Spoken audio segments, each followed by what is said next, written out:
Thursday. What's going on? What's going on? What's going on, everybody? Oop, oop. Happy Thursday. Happy Thursday. So, my name is Kwamia, but for those that don't know my name, you can call me Q Qual, either Queen. I am your host, founder, creator, and CEO of PillowTalkwiththeTea podcast. Tonight we have an amazing show, which we are talking Unlock Your Feminine Powers, Black Strong Woman. I do want to say this. I am a person that speaks on men and women. I don't just speak on one side. I believe in speaking on the truth. I believe on speaking on Black love. I believe on speaking on healing, being the best version of yourself, doing what you need to do to elevate yourself in the best level possible that you're supposed to be in your potential to be unlocked, that you need to be on this earth. So I don't want no one to take this show in no type of consideration of, oh my gosh, she's bashing women. She ain't say nothing about men. I do speak on men. If you listen to my previous episodes, I make sure I hold everybody accountable. I don't care if it's a man, a woman, a child, a boy, girl, dog, cat, or cow. I don't care who it is. If you got life and blood running through your veins, I hold you accountable. So as I always say, I want everyone to comment, to engage, to interact into my shows every time that I come on live or anytime I do a show, as well as when you're watching the replays, as well as when you're watching or you're listening on any of the podcast platforms, because I love feedback and I love my supporters and listeners feedback for sure. So you have questions, you have comments, or anything, long as it's respectful, long as it's in class, and long that it's not offensive to any of my guests. Because my guests that's on my platform, it's like if they came to my home and I invited them at my dinner table and I'm having a meal with them, the same way I will protect them in my home because I invited them to my home, I will also protect them on my platform. So please make sure you be respectful to each and every one of my guests. Make sure you please be respectful to me, and make sure you be respectful just to the platform, period. Because of course it's all open forum, open communication, and we have a voice to speak, but we could do it in a respectful manner, in a respectful way. So to say that, and to say all that I say all that, let's have amazing fucking conversation. Let me bring my guests in the building. Yes. Let's see. Hey girl. Hey. What's going on? What's going on? What's up? How you guys doing? All right. Pretty good. Hey. Can you hear me? Okay. So, of course, I want you guys to introduce yourself to the Pillow Talk with the Tea family. Let them know who you are, where you come from, and what do you guys basically do. So, Flo, you could definitely go first. Introduce yourself. Okay, well, I'm Flo. A lot of people know me as Cruz or Grace. I'm the host of With Love and Grace podcast. We're on Wednesday nights, 9 p.m. Eastern Standard Time. But I met Q a good couple of months ago when I first started on another podcast. I'm also a writer. I have a book out called Accidentessius, and I have a new one that'll be coming out shortly. But that's pretty much who I am. Yes. And Mario? I am Mario J. I guess you call it a podcast. It's called At the Sound of My Voice. It's a lot of poetry, scripted conversations, and different stories that I've written over time that I've kind of let people act out for me. gonna put it out there, but since Miss Q decided to put it on there, I'm also the founder of the Channel 82 Network. Um, Basically a content platform that I created for myself and others. It houses a apparel printing brand, a publishing brand. Um, it's also a platform for creators to bring their shows and different things that you work with. I also have a book, and this year is actually the 10-year anniversary of my first book, Convergency. It's adult fiction. Um, of course, we'll be looking to collaborate with a lot of people in terms of bringing the best that we possibly can as far as content and just overall quality and, as you always say, Miss Q, self-respect and just the whole complete platform of creativity. Yes, yes, absolutely. You know I had to put it out there. You listen, put the whole resume, roll the whole resume, roll it down.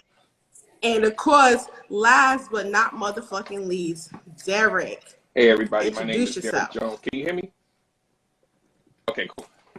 My name is Derek Jones, Yes. and I am the Yeah. host of the Relationship Gumbo podcast. I'm a certified life and relationship coach, and I help people find those missing ingredients that you need in order for you to make better relationship decisions. Hence the name Gumbo. You mix it all up, and if it don't taste good, you put something else in, take something out.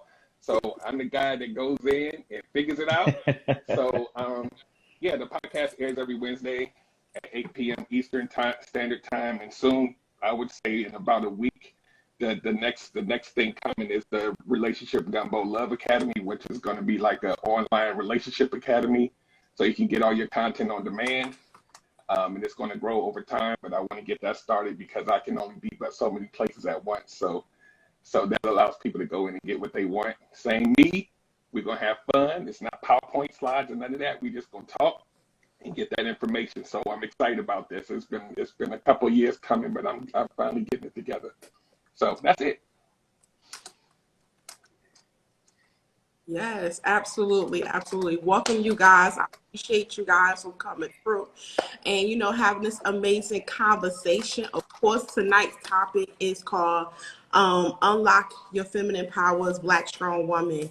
I came up with this topic because I hear in regards to a lot of me being a Black woman and just conversations that I hear Black women having, and even me and Flo on her live last night, we tapped in just a little bit from here and there about just the fact of why is it so difficult, hard, or can you say it's difficult, hard, challenging? It's like you don't even know what word to even use nowadays. Right. You know, about or for women to get a man or either obtain a man. Why you guys think that it's so hard nowadays? You asked the small question first. I asked the small question first. Listen, you gotta start from the foundation, then you gotta build up. Cause listen, I'm hitting them hard tonight, and I'm telling you. If that's the small one, okay, we can do that. You can go ahead, bro, if you, yeah. Ladies, is it us? Why you got to pick me? I mean, you're the relationship expert, but I guess I don't need to go Well, being behind that you being, though. being that I'm I the don't need only to go other female, behind you I though. could go first. Go ahead, go ahead. Yeah, I could go first. So the question you asked was why do I think it's so hard for Black women to attain a relationship? Or or either just get a man overall, because it seemed like it's just so difficult in 2022. Because I do hear them saying negative things, which we're gonna get into that. We're gonna get into that as we go. But why do you guys feel that, from your point of view? So to get a man, let me see. The thing is that now I'm gonna start off by saying what I always say. I can only go based off of my experience and my own opinion, right? Mm-hmm. So the way, how I see it is that it's two things, right? One, all the blame isn't, shouldn't be on the women, but also it's hard. It's getting a little harder. Increasingly harder for, of course, Black women to get a man because we're putting off this. It's the energy that we're putting off. a lot of us follow that, that stigma of the, now, I love my women, I'm a woman. So of course I love us, but whereas you've seen a couple of my posts where I'm like, you know what, I don't need a man. A lot of women, they run with just that.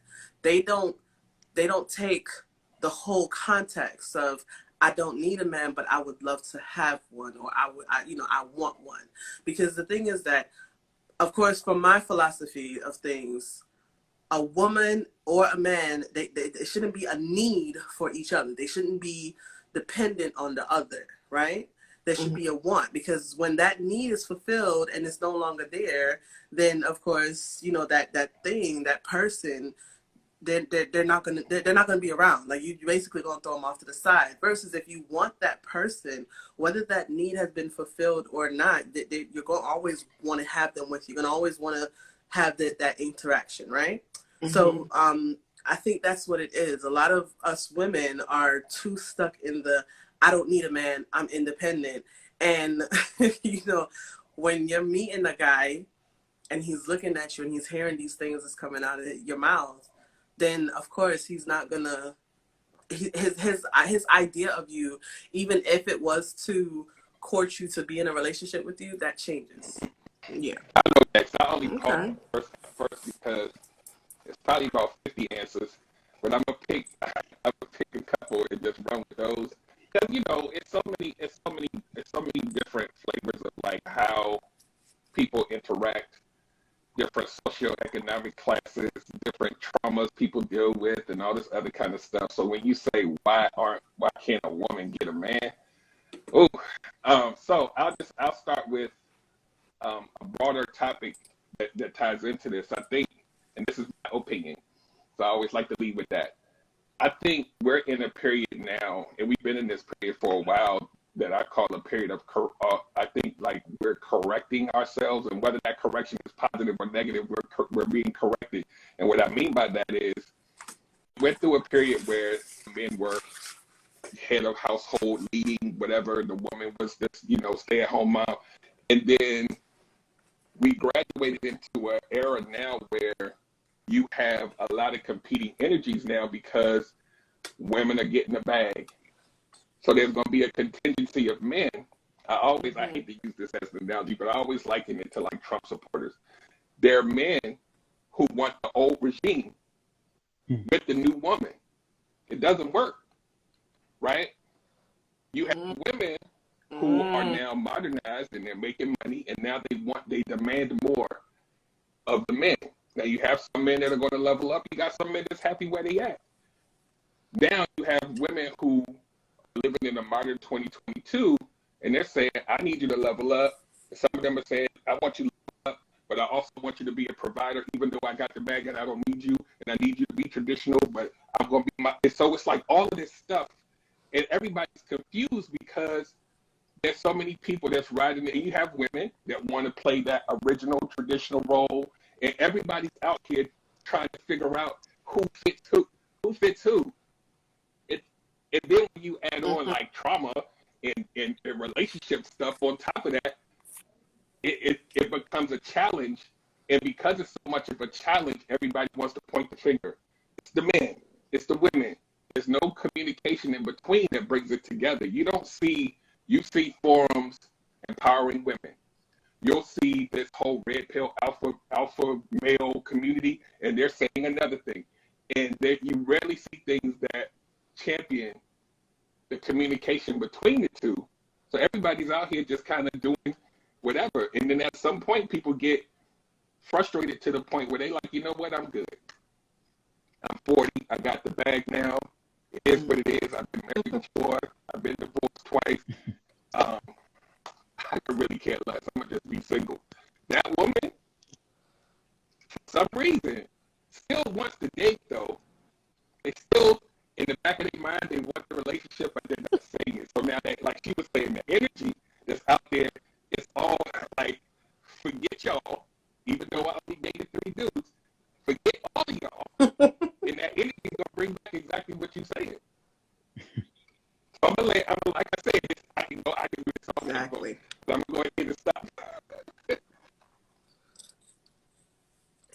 Oh, I know you could. I know you could. That's why I brought you on.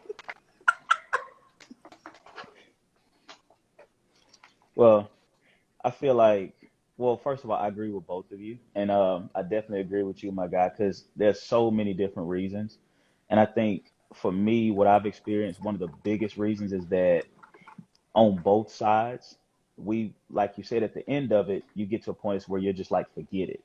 And I think it starts there because we haven't really taken the time to assess who we are and who we were in that previous relationship, in that situation.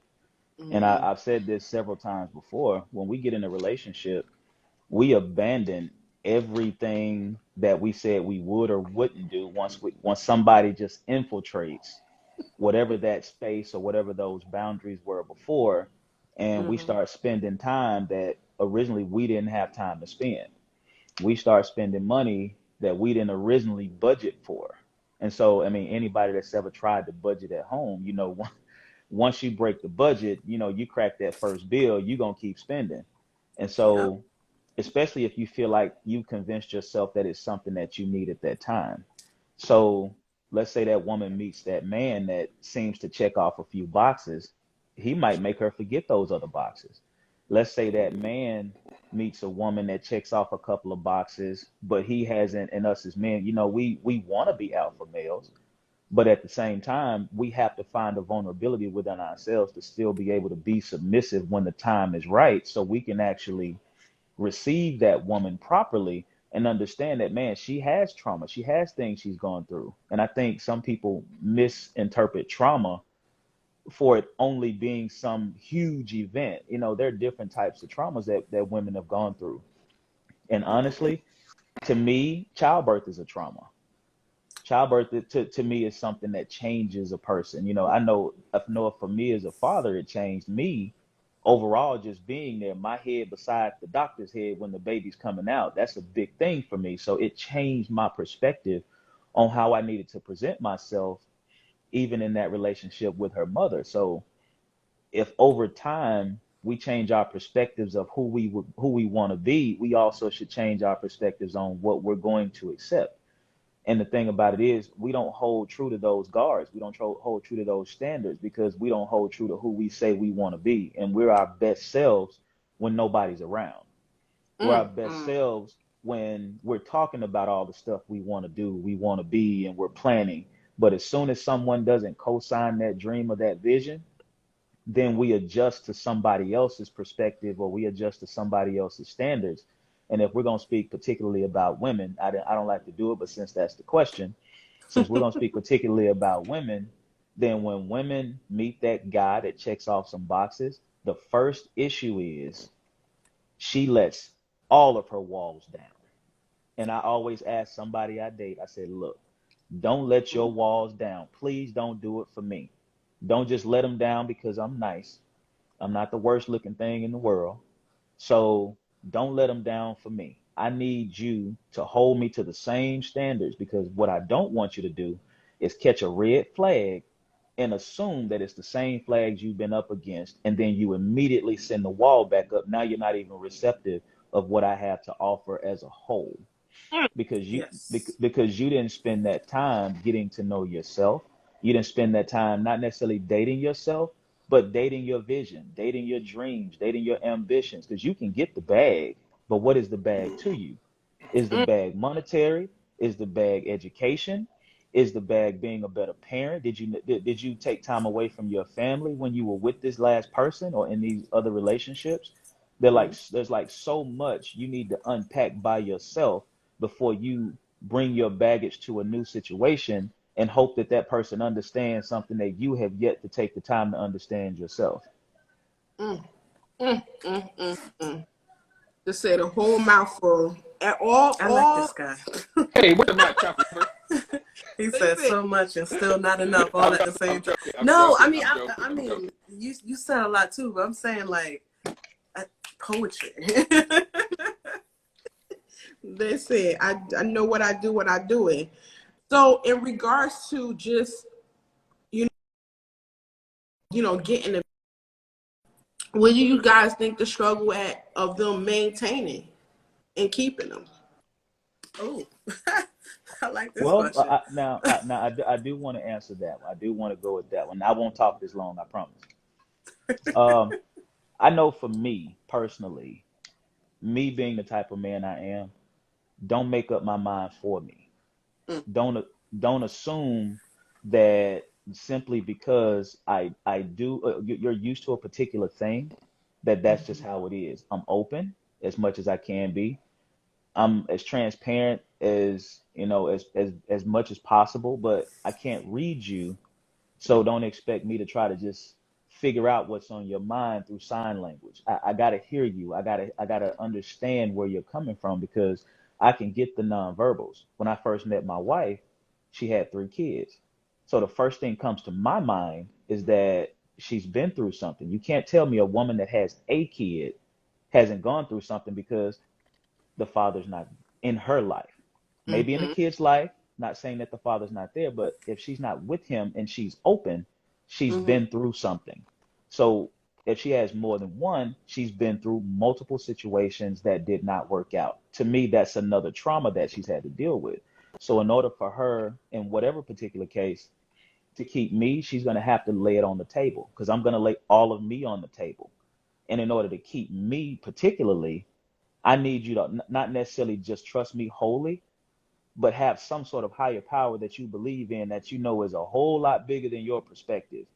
Because if you feel like you know everything there is to know and you group me with men when you get mad, guess what? That's all you're going to see me as. You have to see me for me. Invest that time in who I am because you don't want me to say, oh, you're just like this woman or that woman or whoever I've been with. Because truth be mm-hmm, told, we all get in relationships and there's always something that looks like what we've been through. The thing is, and I told my wife this maybe last year, year before last, when I finally found the words, I said to her, I said, look, you have done and said some of the things that I have heard and said before, or that I've heard and had said to me before, and they hurt and they pierce like this.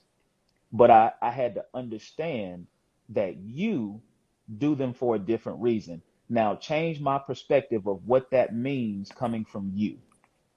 And once I said that, it made so much sense to me when I thought it. So when it finally came out, it was okay, you said this, you did this. Tell me what it means coming from you. And I need you to tell me that because I don't come to you to say, this is how I feel and this is what it is. This is what I believe and this is what it is. I'm coming for you. I'm coming to you for clarity. I need my friend to talk to me and let me know who she is in this moment, individual moments, not overall. I know you love me, mm-hmm, but right now you don't like me. So tell me why. mm. Mm. And that's how you keep me. So, um, oh, okay, all right, I'll go. So I like this question. Like, I just love this topic overall because Q, you already know how I feel about this whole this thing. Mm-hmm. I can say that out of all, like, there's a whole lot of reasons why it's especially Black women have been having difficulty with keeping a man. But I'm gonna choose 2 reasons. One is what I stand firmly on is that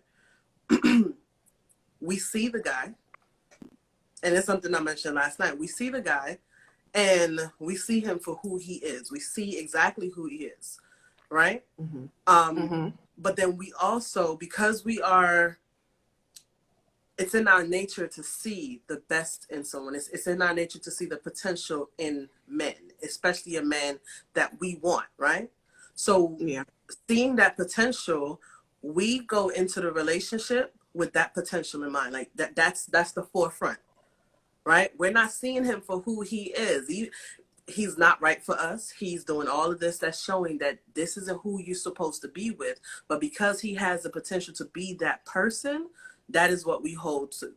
And then we enter into the relationship with the intent of changing that man, Mm-hmm. right? And when you go into the relationship thinking that you can change him, the relationship has already ended right there because you're not accepting of who he is, who, you know what I'm saying? And one thing is that, I mean, we hear it all the time. A man is not going to change just because you want him to. He's going to change because he decides to.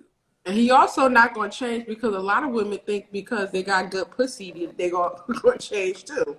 Exactly. Yeah, change is And here's alarm. the thing: as much as we talk about how men are sex crave creatures or whatever it is, I mean, it's still. I mean, there is nothing that a woman can do sexually that can make a man change. Like you can get him to make promises, but what is going to make him hold true to that promise? That's something that's within himself. Now, the second thing is that when we're in relationships, we set boundaries that we don't hold true to. Perfect example. In my last with my ex-husband, I set the boundaries that should not have been crossed. But when it got to him crossing those boundaries, I didn't put him back over the line. I let it go. Right?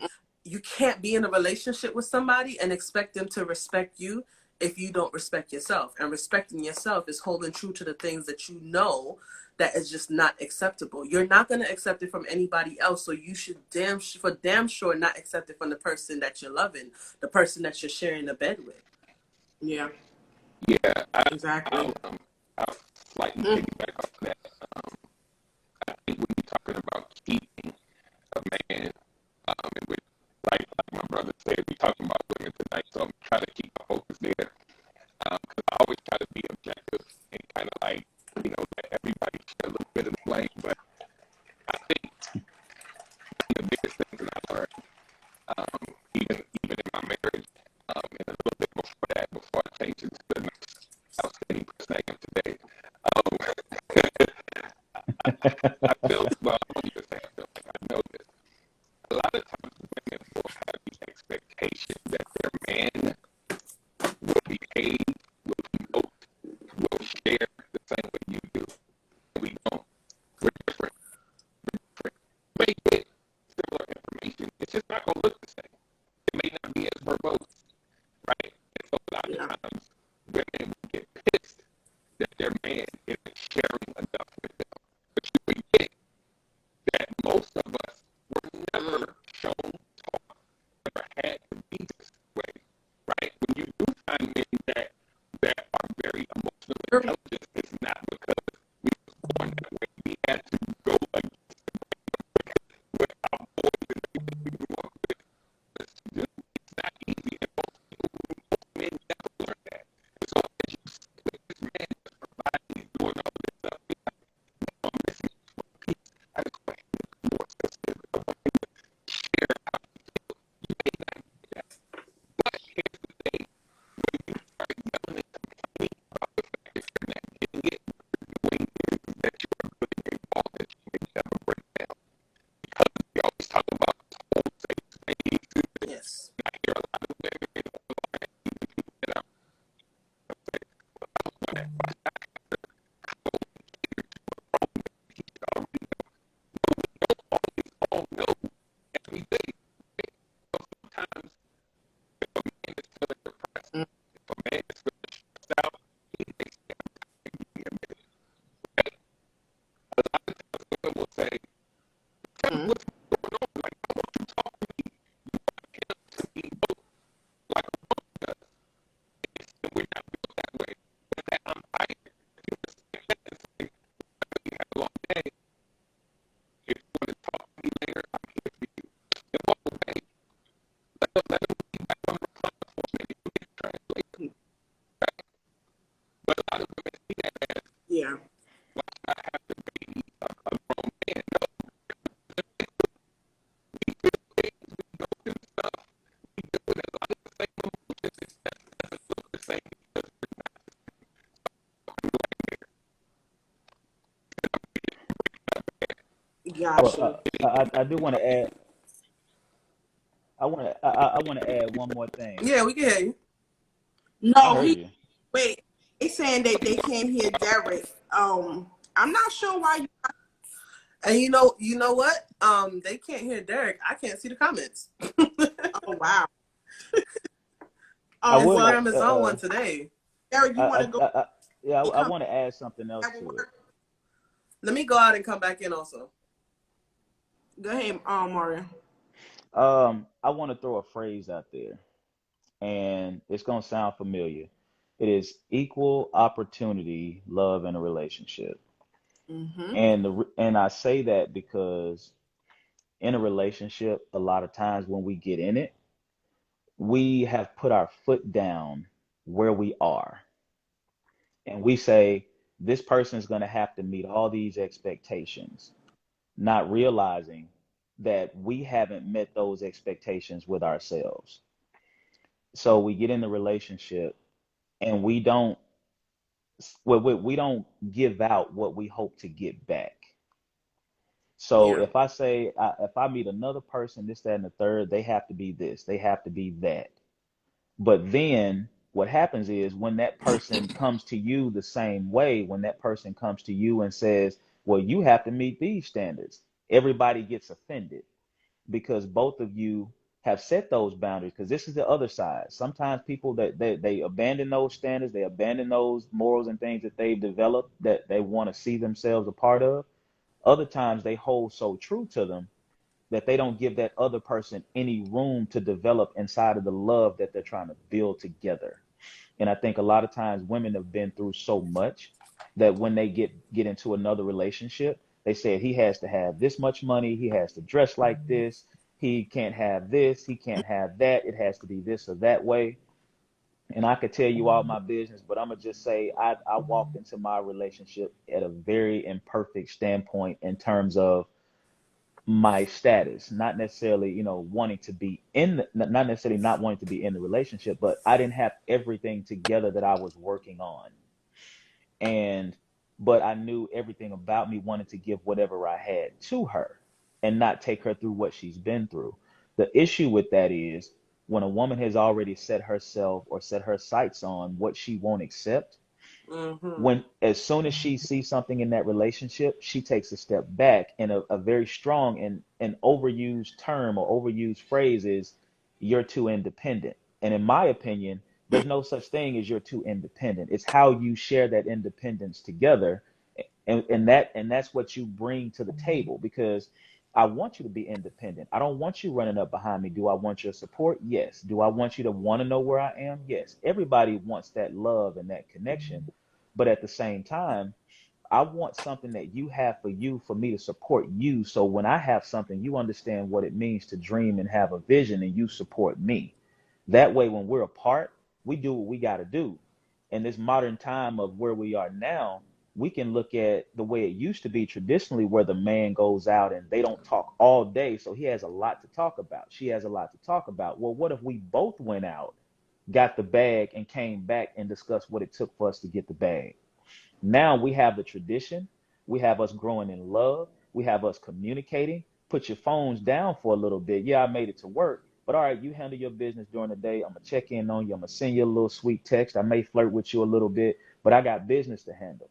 If you're doing what you got to do, when we come back to the table, then you understand, even if all that time I've just been looking for a job or trying to handle it, you ought to be in a space where you understand where my drive is. And I ought to be in a space to humble myself enough to say, hey, look, this is what I'm doing, and I'll give you a play by play. I'm a man, I don't mind checking in.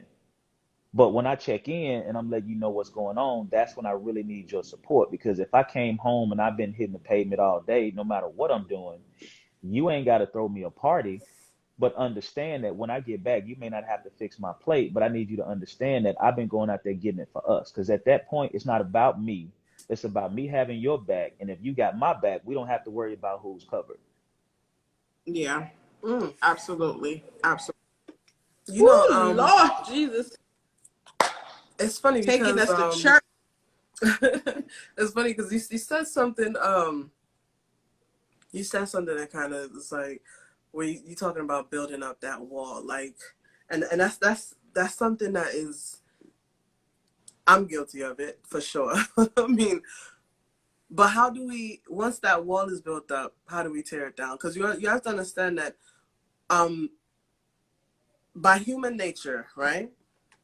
If you get bit by a dog, if you see another dog, doesn't matter how playful, how cute, how sensitive, how soft that dog is, at the end of the day, it has teeth. I've been bit by one before, so I'm going to make sure that I guard myself from being bit by another, right? Mm-hmm.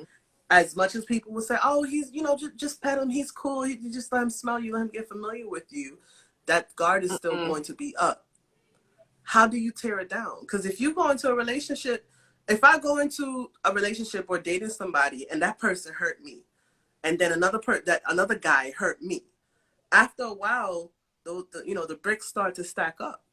Mm-hmm. Well, see, well, the thing about that is, you may build a wall, like I said before. Keep your wall up.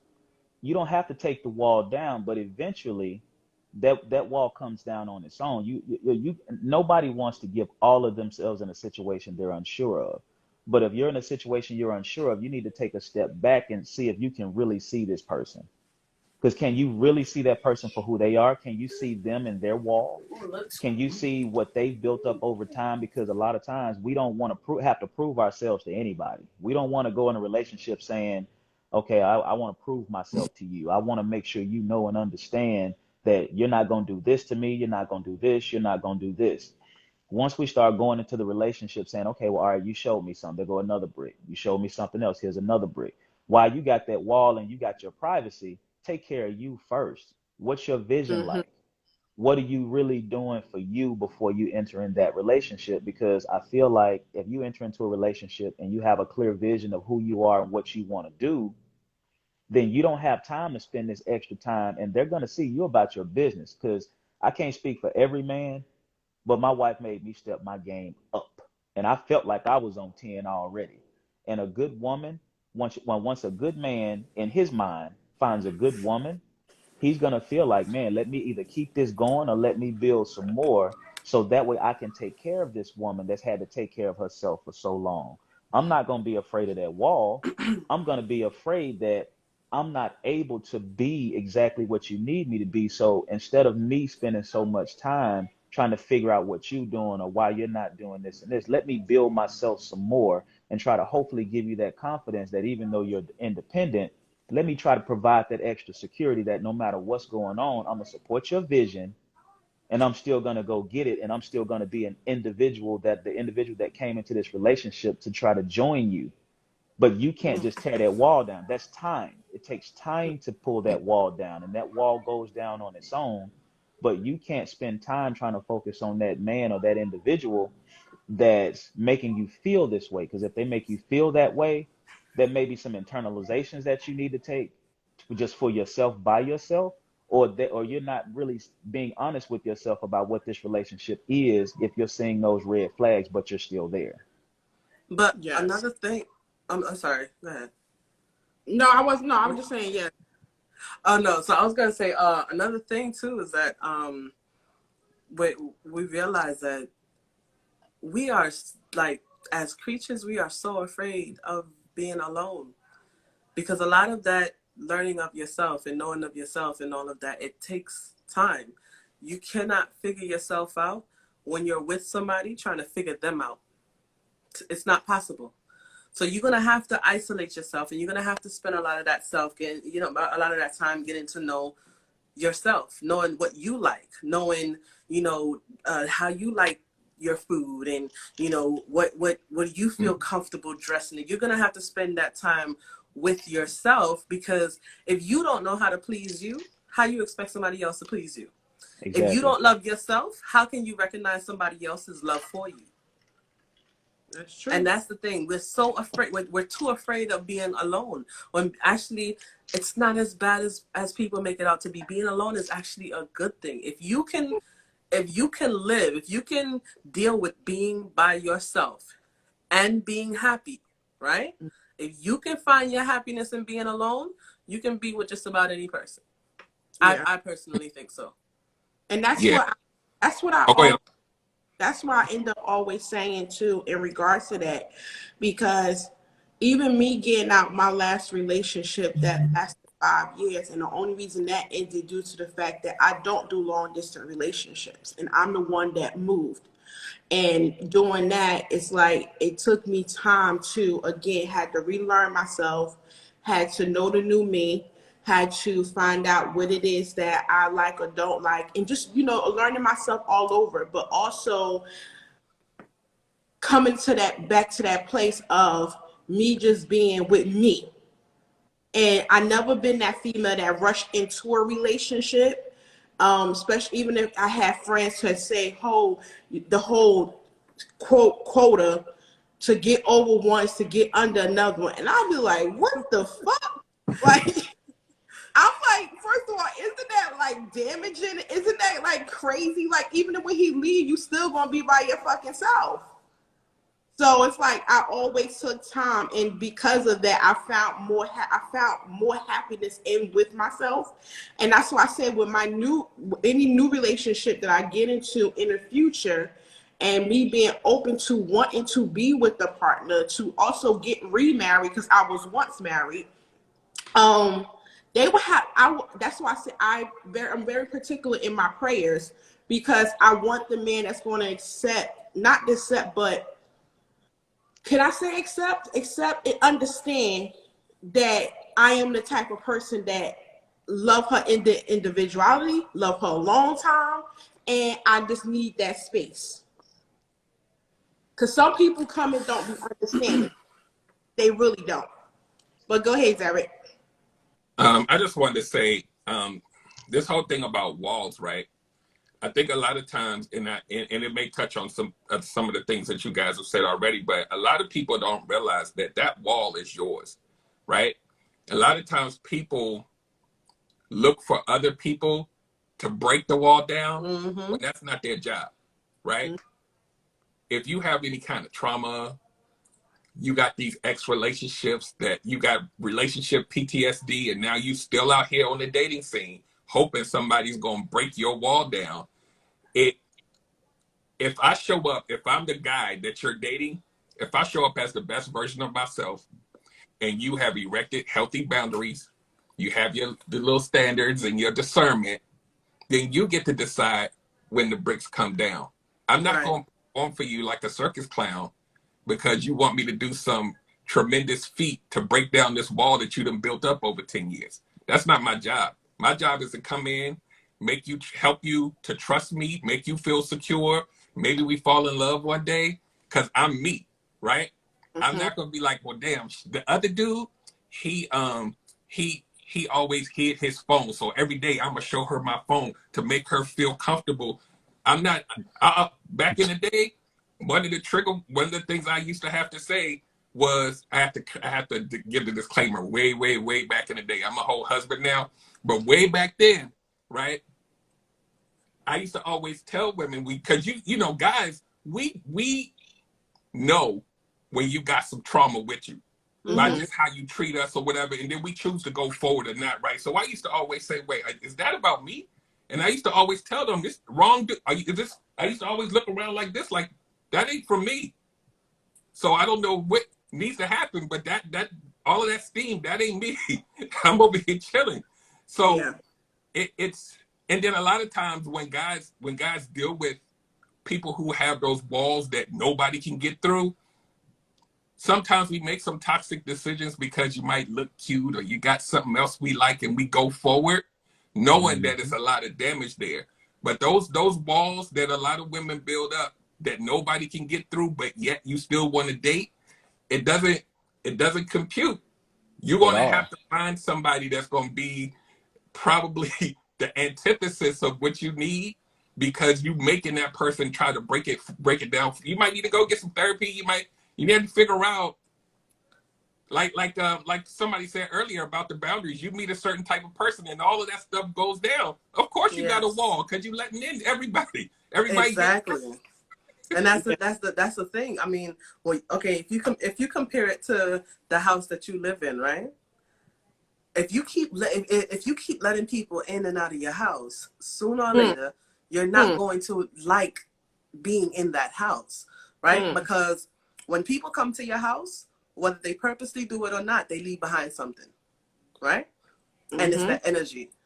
So you're allowing all these people into your house, into your space, and then they leave, but a piece of them is still there. So now you have all these different spirits and energies attacking you or sitting with you, but it's uncomfortable. It's the same way that when you're dealing with your boundaries. If you meet this guy today, you knock the wall. I don't even say knock the wall. You dismantle the wall. right? And then now he hurt you. He done left a little scar.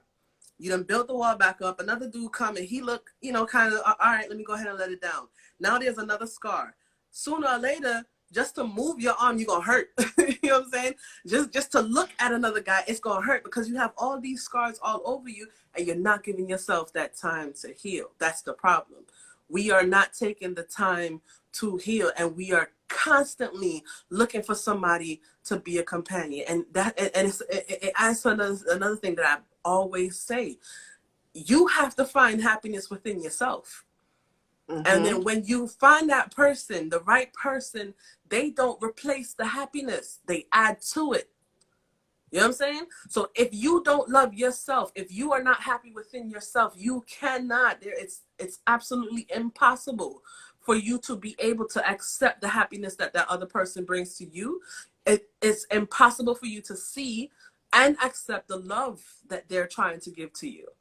On another live that I had a few weeks ago, no, actually about 2 months ago, there was a lady. I had asked her, "What do you love most about your partner?" And she said that what she loved most about her husband was the way he loved himself. And when she said that, I was like I had to sit for a minute and think about it. Like, damn, it makes perfect sense, because if one thing that draws me to a guy is his confidence within himself. Right? Now, if you love yourself enough to do the necessary work to improve on yourself and, all of that, right? When you get into a relationship with me, if you love me even half as much, I know you're going to put in the effort to continue on with me. You know what I'm saying? We as women, we see, we get the trailer of what it is. And like how we don't, this is gonna be a good movie. This movie gonna be off the hook. And then when we put all our money into buying the tickets, the popcorn, and all of that stuff, and we even there before the movie starts. And from that first scene, we realize I just wasted all of my money. Yeah. And that's exactly how it goes. Go ahead. And since we're going to traumas, past relationships, my next question is, do you guys think a woman traumas triggers being the independent, the strong Black woman or Latino woman in her past has something to do with who she chooses? I would say yes, because the first thing we do, and I'm glad you asked it in that way, because it goes along what I was going to add to the last question. I think one of the biggest mistakes that we make is being afraid of change. And the first set of change is us becoming who we always said we wanted to be, us becoming the person that we set out to be before the walls went up, before we accepted the red flags, before we gave people a pass to treat us how they've treated us. I believe that what happens is, we've all heard the age old, and they've said it in different ways. You keep doing the same thing and getting the same result. At some point, you got to do something different. The issue is, what comes with a little bit deeper than what we've said is, in order for you to get something different, in order for you to really find yourself and enjoy that time with yourself, you got to stop doing the same things that you were doing at the time when you found the misery. Because chances are, when you found the misery, you didn't find it in the place that you like going. You didn't find it in a place that was a part of your interests.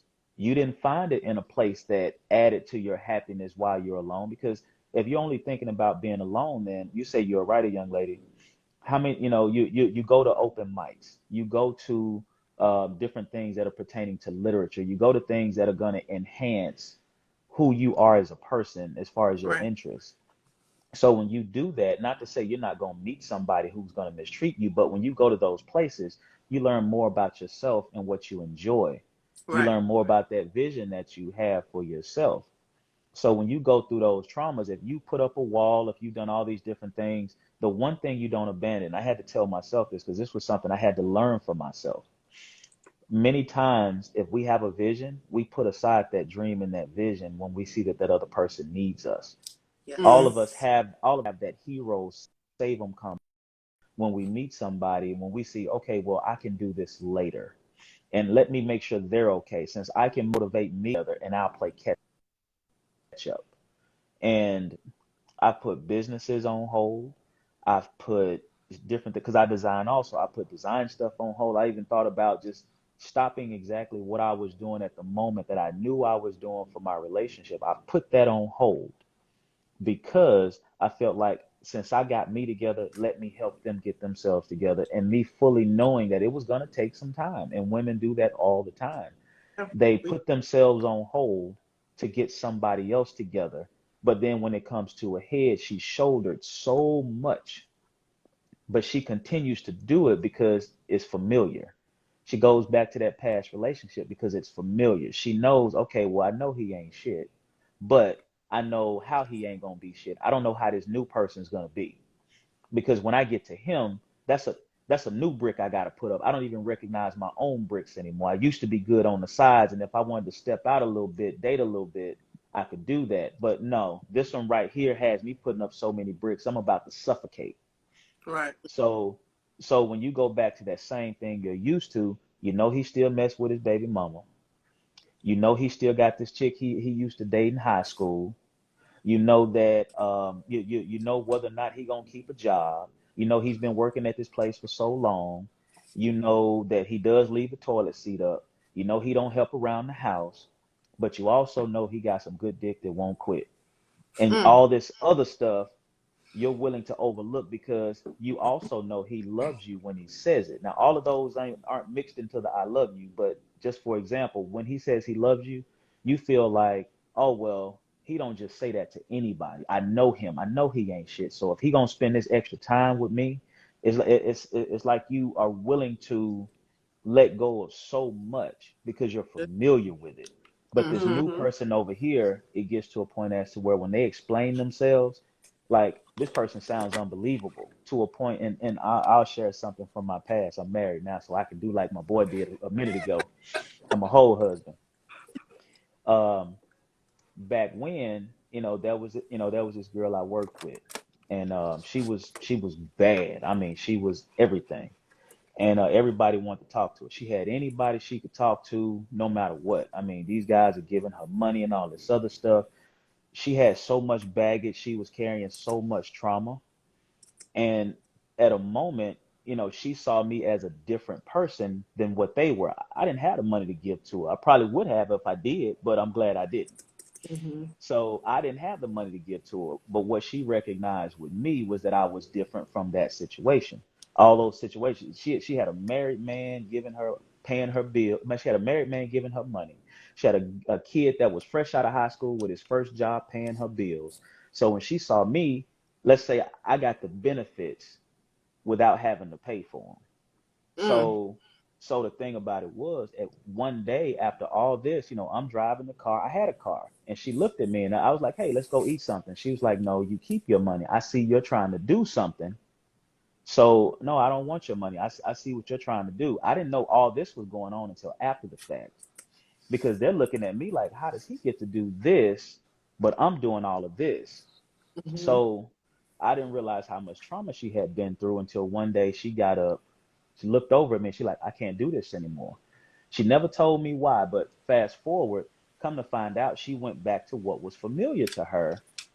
And what was familiar to her was the abuse, the physical abuse, the emotional abuse, the mental abuse, and in some cases, probably sexual abuse. There were Mm. so many different things that she was used to, but she went back to this. She went back to this guy at the time, and granted, we weren't necessarily an exclusive type of situation, but that's what she went back to because it was familiar. She stayed in that situation, bruises and all, rap Mm. sheet and all. She stayed there.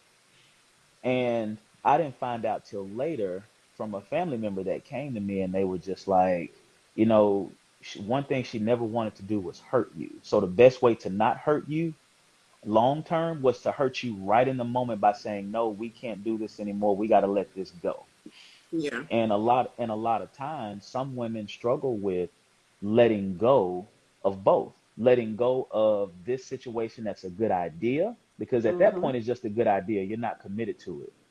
But then you go over here, you have a problem letting go of what's familiar, because at the very least, you know what good you can get out of this. And women are just like high profile stock market people. Once they invest in it, they're going to try to get everything they can get out of it. They're not willing to pull out of it. They're going to stay in it. They're going to see the potential. They're going to grind with it. They're going to, the whole concept of flipping taxes. They're going to do it all Yeah. until they find themselves in a position as to where they miss themselves.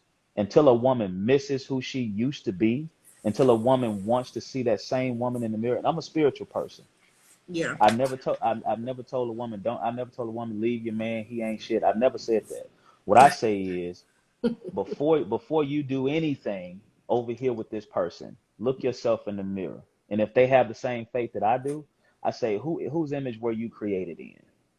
Now you go in that mirror and you tell yourself in that mirror that the way you're being treated, the things you're allowing yourself to be subjected to, you look in that mirror and tell me what image you were created in, and if that's what you deserve. And once you do that and you can truly answer it, once you start looking at what you can and can't do, or you start thinking of it in that sense, go back to that same mirror. Don't see you. See the image you were created in, and understand what you're capable of, what you deserve. And the first thing you deserve is your self-awareness, because the power that you possess as a woman is far beyond anything that I can give you to complete you. Then you can come see me when I'm in my complete form, so that I can give you the part of it that is missing over here, so we can be one and bring what we bring to the table. Yeah. Come on, come through. And Joyful Connection said they interpret abuse as love, and I wanted to that's another thing that we spoke about last night, right? A lot of us, and when I say us, I mean women and men, that misunderstand abuse as love. We have to look at the reason why we see it that way is more times, like I say about 8 times out of 10. It's because it's what we grew up in. Either we grew up seeing that abuse and the proclamation of love and all of that stuff, or we ourselves grew up being abused by our parents, our aunts and uncles or whatever, and then being told, oh, this is only because I love you. Like, you know what I'm saying? And until that person, right, the same person that keeps running back to that abuse because they think is love, until that person actually sits down and get the proper counseling, the proper therapy that they're going to need to help them through that messed up mind frame, they're going to always run back to it until finally either they've hit rock bottom and decided enough is enough, or the other outcome, they end up not being able to. They're dead. They've lost their life to that same abuse or something worse. Right. Yeah. And I just want to kind of look at a slightly say almost kind of like what she just said, but a little slightly different perspective, as I've learned a lot in these coaching streets over the years. But a lot of people, when we talk about, first and foremost, I want to say a lot of, and even in my own journey of looking back and doing inventory, because I always say we always have a dating pattern. We all have a pattern. If we go back far enough, we can see how it started and what informed our decisions. And a lot of times that decision came from when we were 10, right? And that was my story. Like, when people talk about trauma, they automatically think some kind of like negative, like abusive thing that happened that made you choose bad. Sometimes your daddy and your mama was in the house, but they weren't paying attention to you. Sometimes your parents aren't emotional people. So now you're going to go out and try to overly look for emotion instead of looking for somebody that's right for you. You going for that thing that you didn't get when you was 10, and now you 40 and you still looking for it, right? And a lot of times you end up in a lot of bad toxic relationships looking for And it didn't come from like it's not like your parents had you in the basement locked up. They just did. Maybe they didn't know how. Maybe it wasn't modeled for them to Yeah. show affection. That Yeah. those are my parents loved the hell out of me, but I never heard it. I never got those hugs. So when I started dating, I was the dude that was like, "Come here," and they was like, "Dang, you a little affectionate," and I was like, "Yeah, I need more." And and Yeah. but all the other stuff that I needed didn't really give a damn. Give me that. I need that. And that made me get into a lot of situations that I probably never should have been in because I'm like, you crazy. But I didn't care about that because I was getting the affection and the, like, forget sex. I needed to feel that, right? Sex was probably like 2 or 3 on the list because all men want sex all the time. Now, I wanted to feel that. And I didn't realize that until I was way older. Like, yo, that was from what I didn't get from when I was like, grade school age. And that made me pick the first one. And then I got out of that one and I was still looking for it in the next one. And I never really started looking to find myself. A lot of us don't even know who we are. And we 40s and 50s and 30s. And we still trying to figure that out. But we out here dating, trying to pick something that's right for us. We have to sit down and really look at where we've been. Like if you've been in 10 consecutive abusive relationships, like I always say on my show, that's a you problem. That you can't control bad people, but you can control how you interact with them and who you allow access to. I always tell people, we talked about brick walls. I always tell people you have a series of gates, right? And those gates require access to get to each one. Your personal space is a barrier for entry. Everybody can't get that. Exactly. Everybody can't get right here. Everybody can't get your time. So they have to earn each one of those things before they get all of it. Yeah. A lot of times people give you all of it and hope it works because of a lot of stuff they've been through. Or maybe I just need to have a man or whatever. No, he don't get to call you at midnight and you just met him yesterday. He don't get that because you got kids in the house. He can't come over and get some. Oh, man. Because now he know where you live. And it's like, man. But oh my goodness. Hold on. I wanted to add to what you're saying as you with your parents. Here's the thing, right? And looking at it from my point of view, I didn't raise in the house with both my mom and my dad. That time was split, right? So here I have my mom, which me and my mom, well, I was the first 10 years of my life I was raised with my grandmother, my grandparents, right? And I didn't know that my mom was my mom. My grandmother was my mom. That's who was mommy. I always thought my mom was my sister, right? Now, my dad was always there. So now as I'm, my grandmother sent me to live with my mom. I'm now 10, 11, 12 years old. And I can hear from my mom, I love you. But that same action of love that I was getting from my grandmother, I'm not getting it, right? But then from my dad, the first time my dad told me, I love you, right? I was 27. I was 27 when my dad first said that. And it was only because he was going to have surgery and he thought he was going to die. He was scared, right? So with my ex, right? With my ex, that was something where I realized it, but I never held true to it. That, of course, I wanted to be loved by him, and I overlooked his lack of showing because he said the words. And never really, and I never really connected, well, Flo, if he really loved you, he would show it, because here you have your grandmother and your grandfather, your grandmother and your father that never really said it as much, but they showed it. You felt it in the things that they did, right?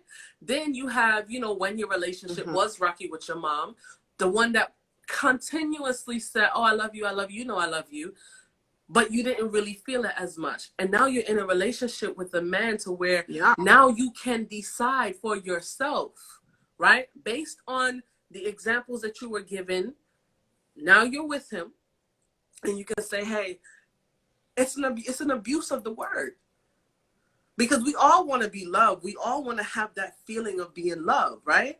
So with me, my mistake was I knew he didn't show it to me, but because he said it, there's no way that you could say it to me in my head. There's no way you can say to me that you love me, and you know it not be true. Maybe I'm just not seeing it, right? That's another thing that we do, that we take the blame for things that we holding ourselves accountable for. There's a lot of things that we have to hold ourselves accountable for, right? But there are some things that blame has to be given to its correct source. So you're just beating yourself down for all the wrong reasons. Yeah. Let's see. Another thing that you guys have like really just brought back to mind, and I was a part of this at one point, on the unexpected side that I was, but I think a lot of times when people say to a person, the first response you want to give is, no, it's not like that, or no, that ain't the case. When they say, no, the dick can't be that good, or when they say, I know her pussy ain't that good. The thing is, what you have to understand, a woman and a man is sometimes at their most vulnerable state when they're having sex. Mm-hmm. When a person shows attention to detail,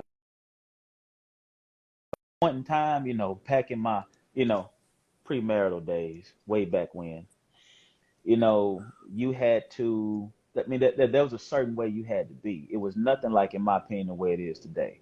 My whole thing was, I'm not in college anymore. I need to make sure I need to eat like I'm a grown person. So when she comes over, the house needs to not only smell good, it needs to smell like a full dinner of food. Mm-hmm. Um, the room and everything needs to be set with all the different things to show her that I'm paying attention to the details of this situation. For me at the time, the interaction was cool. If something blossomed out of it, great. I wasn't looking at in my early 20s and my mid 20s, or even younger. I wasn't looking at, man, that could be so much trauma and things that she's gone through. I'm looking at, how can I maximize the potential of this experience, not Mm-hmm. knowing that she's going to gravitate to me in a way that may be a trigger for her, because there's the chest with all the oils and so on and so forth and all this other stuff. Yeah, that's romantic and all that stuff when you get to it. But what happens when she sees that as someone that she's going to break all her walls down with? She sees that as someone who's paying attention to all these details of her body, her responses, because in her mind at that time, she's very vulnerable. She's open. I don't care if it was supposed to be an understanding, as they used to say. When she opens herself up and allows you entry into her space, figuratively and literally, she's giving you access that at a point in time was only given to that special someone. Mm-hmm. He is giving you access to him. He is letting you see him at his vulnerable state. She is allowing you to see her figuratively and literally naked, and allowing you to explore parts of her without restraint. Yeah. I don't care who you're talking to. You have to really truly understand that when a woman allows you in her space to actually, um, let me see how, simulate the act of making love to her, her mind opens to you. There are kisses, there are touches, and all these intimate moments that she is allowing you to show her what she really means to you. And if you're just a skilled sexman, so to speak, you're going to take away every brick that she has, and she's going to believe in you. She's going to believe in everything outside of that. Not because the dick was good, but the experience in itself gave her something that she felt like she needed. No, it was not the penis, but it was someone to really see her and pay attention to her. And for her, since she opened up, she thought when she opened the door, you saw a home. Mm-hmm. She thought when she opened up those gates and gave you access, as my brother said, she thought that you appreciated that access until she didn't get that phone call, until she Mm. didn't get that text, Mm. until all of a sudden you only called her when that was the case. When she wanted to talk to this person that made her feel like expressing her feelings, when she wanted to be held afterwards to say, hey, I got you. I'm still here. You weren't there. And that's when she's like, okay, maybe I did something. Maybe I was wrong. Because when a woman's that vulnerable, she's not just laying there, she's experiencing, and she's allowing you to be a man and take control. She's allowing you to lead the experience.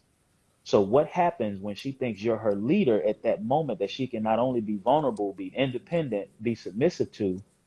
What happens when it all dries up? Yeah. Yeah. That becomes the problem, because now she's going to search for that. It's like that high that you get that you cannot find in a person. You have to understand, like, even with that, we talk about dating and so on and so forth, all these different things, but we don't really get into the sexual aspect because it's so powerful that people they shy away from it, and they minimize a true sexual experience that really opens up a person's mind to someone to allow them. Now, you have these situations where there's an understanding, you just going head to head, you get yours, I get mine, we good. Now, eventually that turns into something, but when that goes into something a little bit smoother, something a little bit more seamless, you forget that there's so many other things about this person that just don't fit. And so you will look past all of those other things, because when they do this, maybe I was wrong about him saying this to me. Maybe I was wrong about him doing this because he pays so much attention to this, when in reality, that person just got good at manipulating your body, your mind, and controlling the situation in a way as to where you forgot that you knew how to make you come a whole lot better. Child, bye. Listen, I want to go into this because we all could constantly go all night long. We can. But what do you guys also think, like, the reasons you think women choose men or choose their partners based on, or instead of, what it is that they want over what it is that they need? Because I think a lot of women get them. Because me, I could say, even during my process of just healing and growing and getting to know myself, I'm now looking at choosing a partner based on what it is that I need overall than what I want. So what do you guys end up thinking in regards to that? What the mistakes that a lot of women do by choosing a partner overall what it is that they want instead of what they need? A lot of us don't know what we need. A lot of us don't know the difference between what we want and what we need. So we look at what we want. We look at the glitter, right? And that is what we need in our head.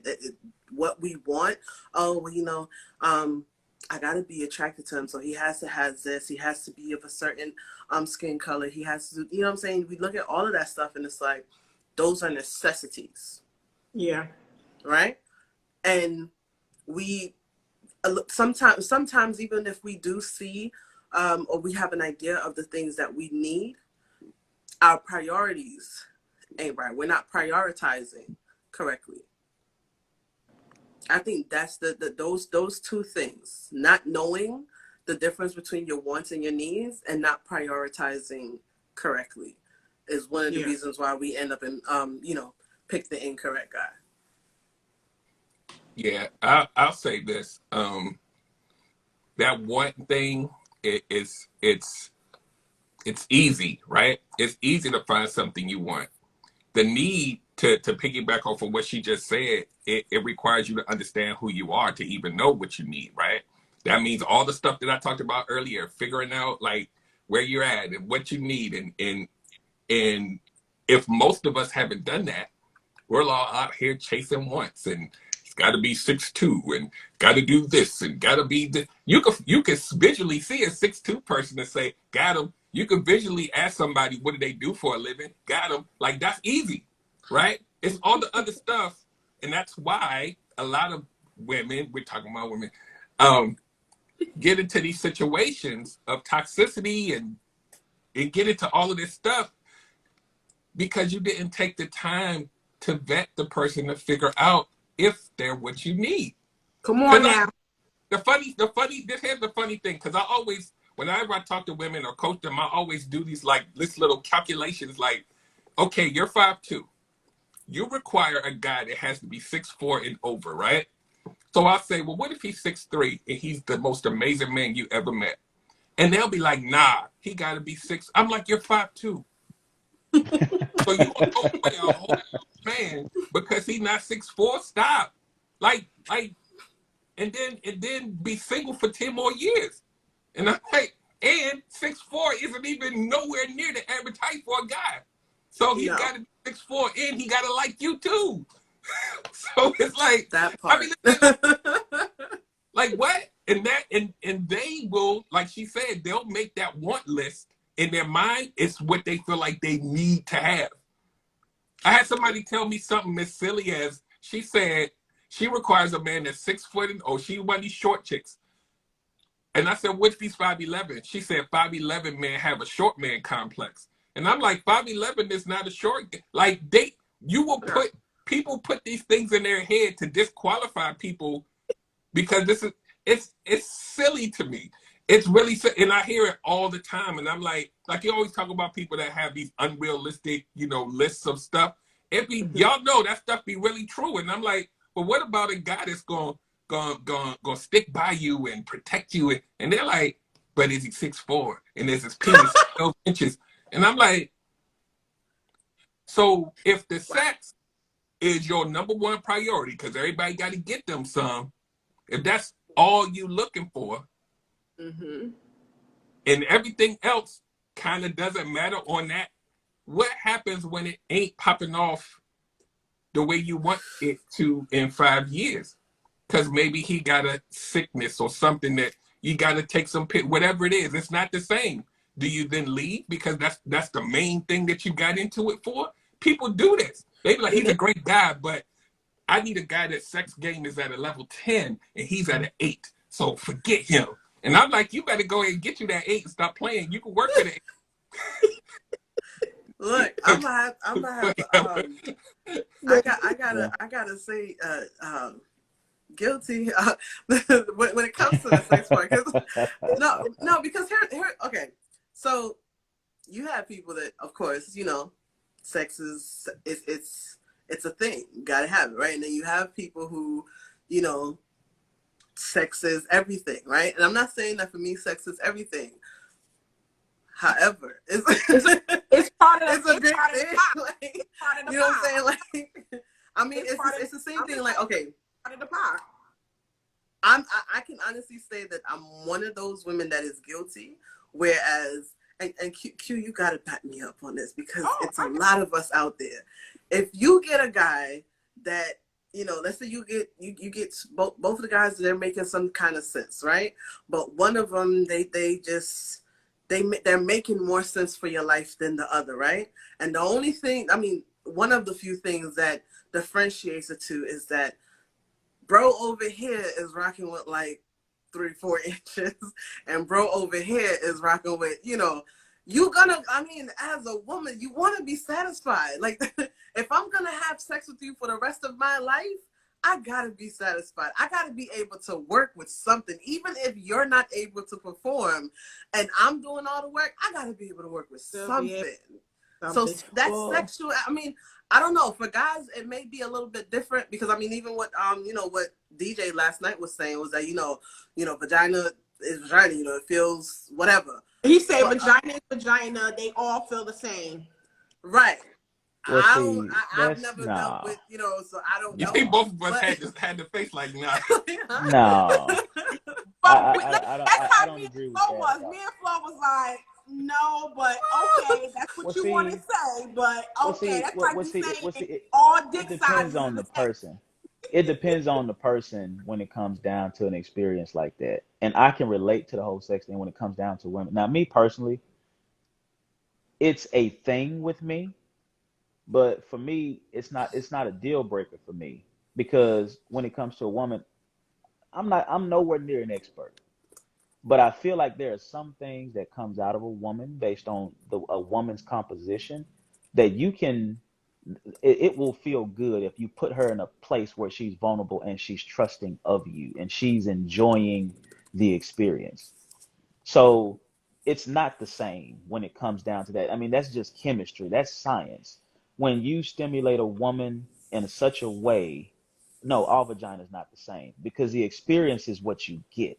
The woman as a whole is what you get. No pun intended. Yeah. Now, when it comes down to a man in any situation, I don't know what anybody else is like, so I can't speak for them. But all I can say is when the woman is into it in such a way as to where like I don't even write anything that doesn't arouse me. But if my woman is into me in such a way as to where I'm intrigued, she doesn't have to worry about how long I'm gonna last. She doesn't have to worry about how big it's gonna get. She doesn't have to worry about me giving something that's not just a performance. Because in those moments, if this is what we're doing, like honestly, let me just honestly speaking, some men ain't built to fuck.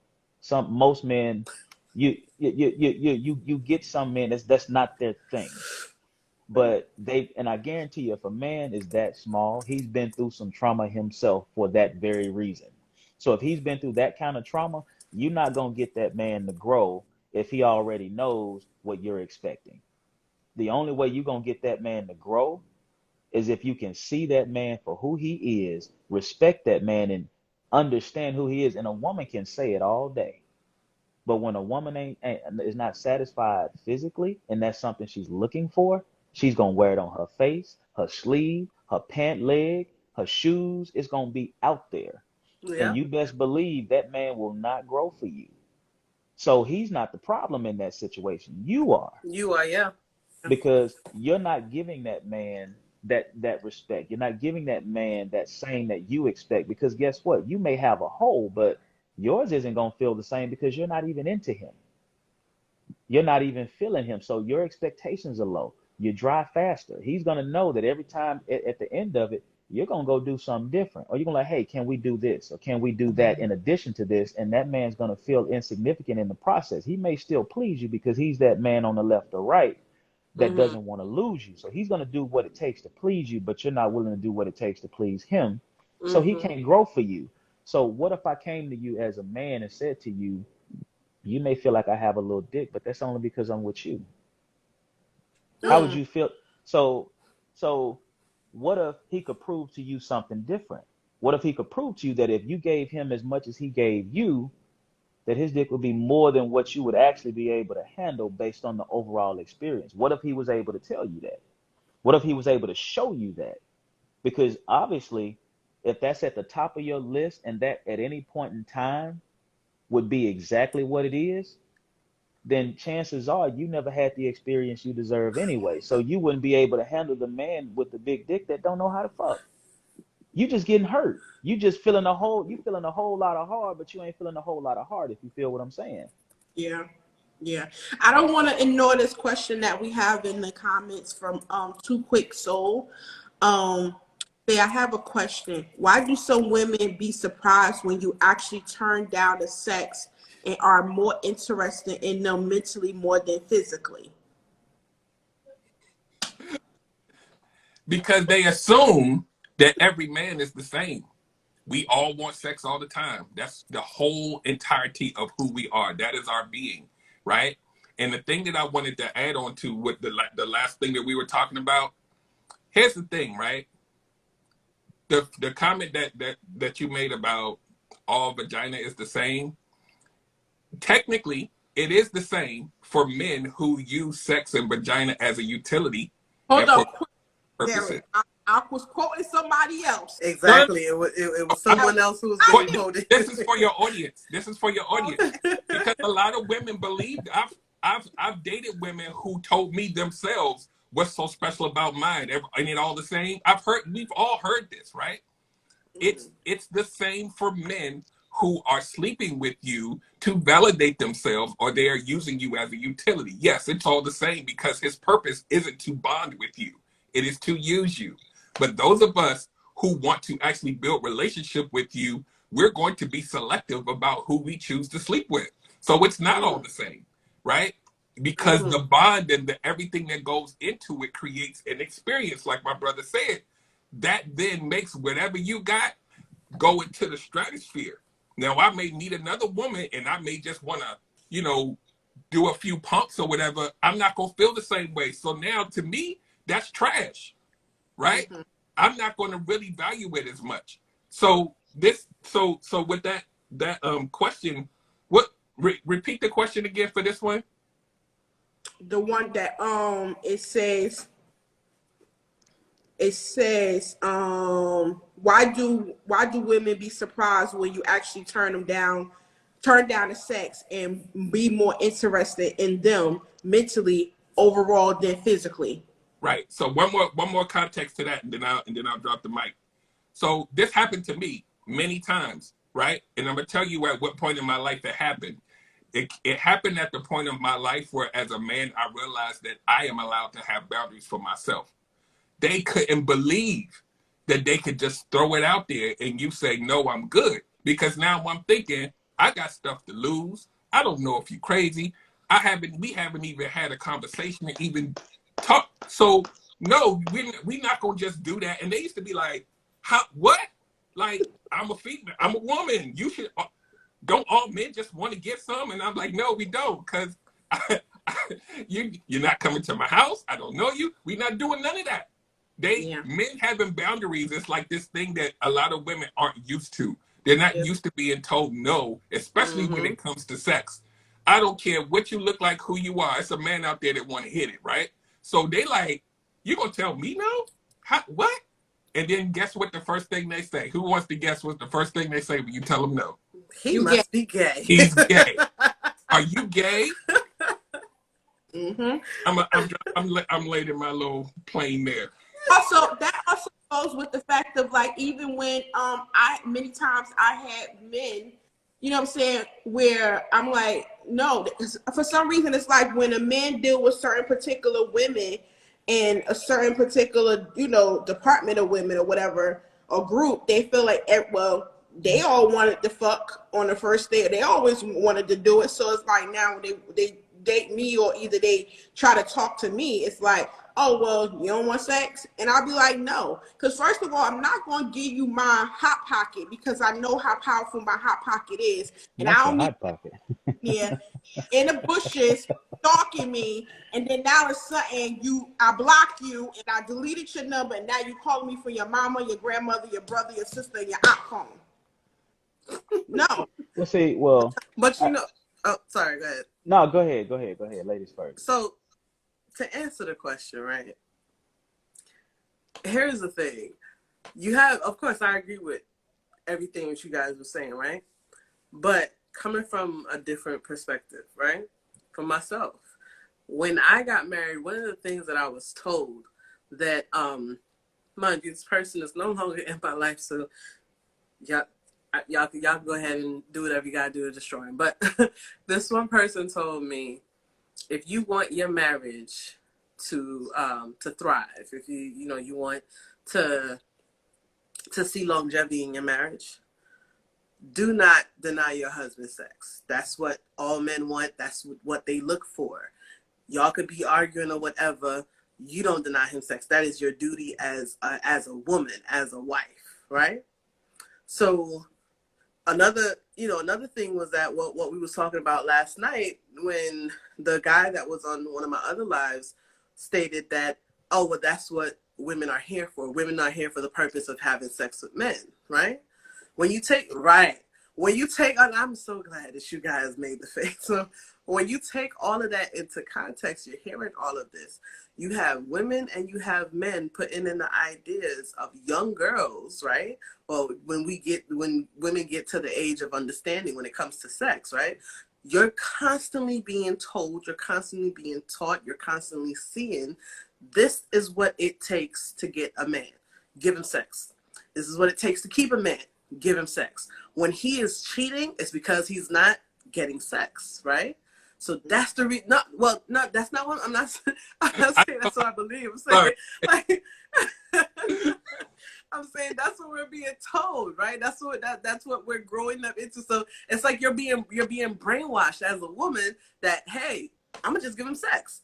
So when we finally hear from, you know, a man of some type of substance, a good man, and when we finally hear, it's not just about your body. I really want to get to know your mind as well. It's like, what? Like, hold on, wait.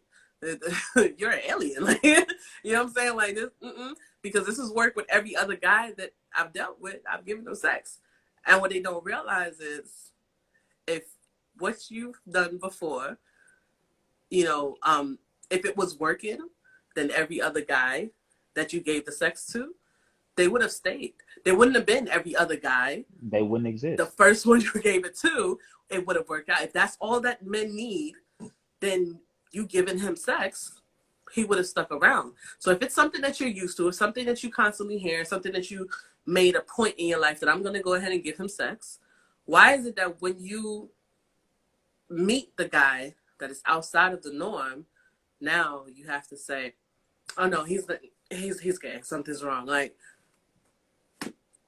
it's ridiculous. Well, okay, here's the thing. What would really happen if this guy really is different? You gave him a chance from a distance. You didn't just go all in simply because he was different. What would happen if you stayed true to yourself, stayed true to your boundaries, stayed true to your vision while he's telling you all this stuff, and you actually made him live up to it without saying, oh, you're different. You want to have sex? You want to be in my life? You want to move in? You need a key? You want to meet my kids? You want to drive my car? What would happen if you stayed you at the very same time that you allowed him the space to be whoever he was going to turn out to be? What would happen if you stuck true to yourself? Everything you said that you would do, everything you said that you wouldn't accept. You know what that man's going to do? He's either going to fly or he's going to fold. But you wouldn't lose yourself in the process. Right. So, but it takes us back to what we said before, though. It takes us back to what we agreed on. You would have to be comfortable. You would have to be okay with being by yourself, because true. You know, if you know that you're gonna hold true to your boundaries and all of this stuff, of course you're going to fold. You know, those boundaries are no longer going to exist when you meet this guy, and there's a possibility of him flying away because you held true to the things that you just weren't going to compromise on, right? Well, see, the thing about that is, what we have to understand is, like, we all have the answers as far as what we should say. We have this big picture of what we want and how we're going to be. We tell ourselves, oh, I'm going to do this, I'm going to do this. But we do not put in the work. You told yourself this. You went through, oh, I got to be happy with being alone. I got to be happy with myself. I'm finding me. All the hell you did was go on a vacation away from your home where you felt like you had been in the house for too long. You went out and went to the club because you hadn't been there in a while. You had a drink and got drunk with your girls, or he kicked it with his boy. That's all you did. You did not take the time to understand that when you're comfortable being alone, that you're no longer alone. You did not take the time to enjoy your own company with your own thoughts, your own emotions, your own feelings. You did not wait until you got comfortable with you before you decided that you would move forward or you would move on to someone new. So what happened was, when you did decide to move on, you interrupted your own process. And we'll say, oh man, I was fine before I met you. Why did you let him meet you? Why did you introduce him to that part of you that you weren't ready to release? That's your fault.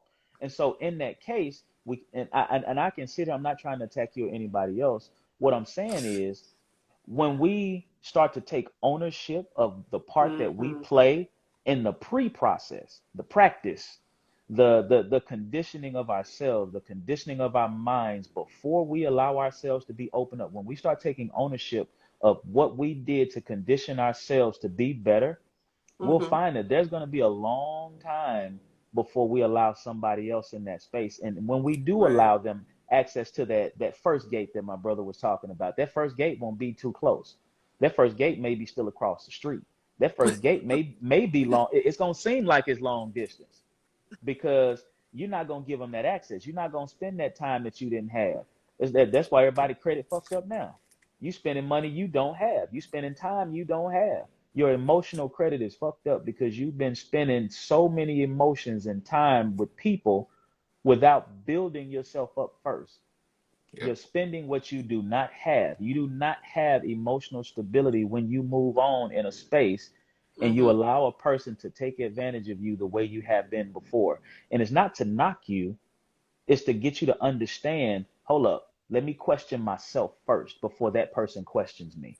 Let me question myself first before I'm in an argument with this person and they say to me, you don't know what you want. Yes, I do. Well, what the hell do you want from me? And you pause because now you got to think about it in the heat of the moment when you didn't take time to think about it, condition yourself to work on it, condition yourself to really understand that sometimes, like for me, when I get too much stress, I go home, I strip down, I go to sleep. When I can't even sleep all night, when I know I got too much on my shoulders, I come home, I go to sleep, I take a nap. My wife know if I come straight in and take a nap, I'm either really tired or really stressed. Because, and this, I'm not going to go too deep in this part because it's a spiritual thing with me. I found out that God can't move with you if you too busy thinking and doing all this stuff that you think you got control over. So you need to get still, get by yourself. And even if you're not going to meditate, you need to go to sleep because I guarantee it's going to be the best sleep you ever have. And when you wake up, there are going to be some things that's worked out within you that you could not actively participate in yourself because you were too busy thinking of all these different solutions that are going to justify you doing the exact same thing that you've always done to get the same results you've been getting to put you back in the same position. Yeah. I want to add one little thing to that too, real quick. Let me tell you guys, like, and you guys should know this because a lot of people are probably maybe guilty of this or have been guilty of this, but this is how easy it is to gain access to people who here's the funny thing. People will spout from the rooftops how many boundaries they have and what they will and won't deal with, right? This is how easy it is. All it really takes for a lot of women is to have a man do something for you that no one else has done. Right? So like if you've never been to a fancy restaurant and a guy comes and says, I'm gonna take you to Ruth Chris. Boundaries gone. Right? It sounds trivial. And don't ask me how I know this. Because I was another guy. Wait. So, all you gotta do is not be what they've had before, that one thing, and it's over. And then you rinse and repeat so many times that now you on the internet talking about these men ain't shit. The dating pool got pee in it. Guess what? You the pee too. Not pee. You the pee too. But you know to piggyback to you engaging in all of this, right? That's number one reason why you the pee, and the number two why you the pee is because you shouting from the rooftop all this negative stuff and then mad when it come back to you. So, right.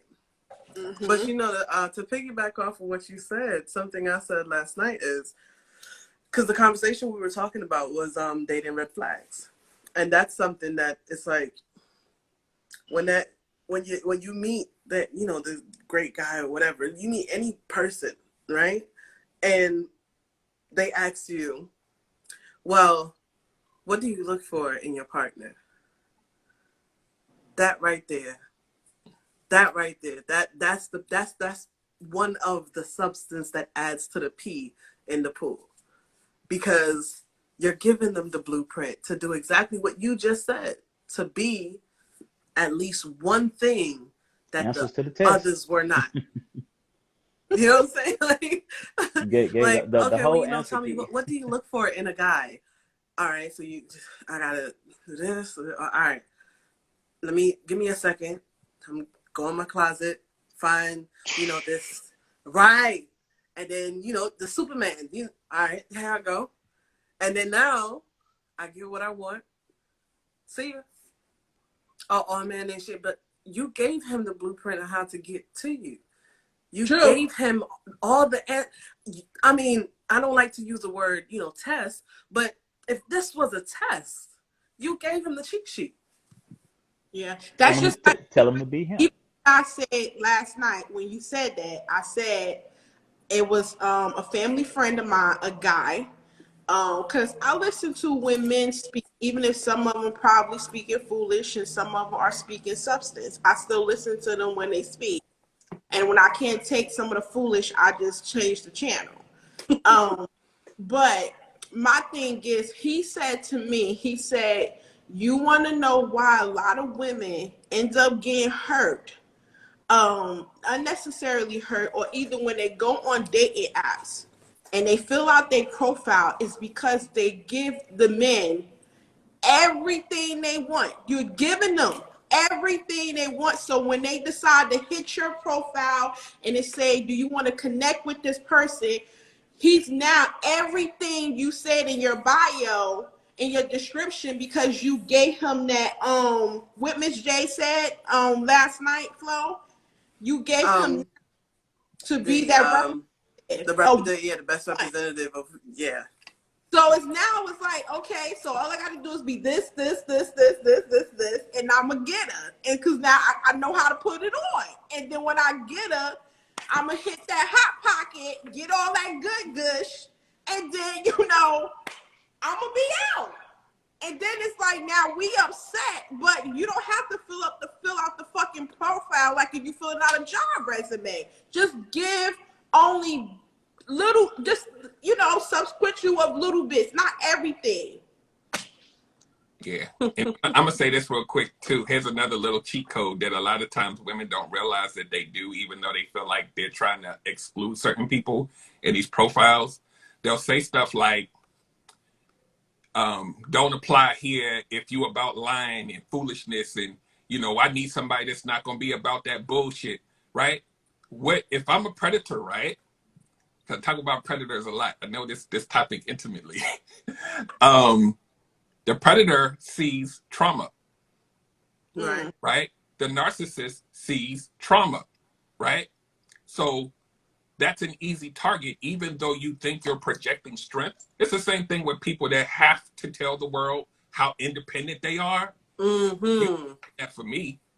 So a predator sees she's overcompensating for, not that you can't be independent, but when you have to keep making people know that you're independent all the time, you're covering something up. Because they're not.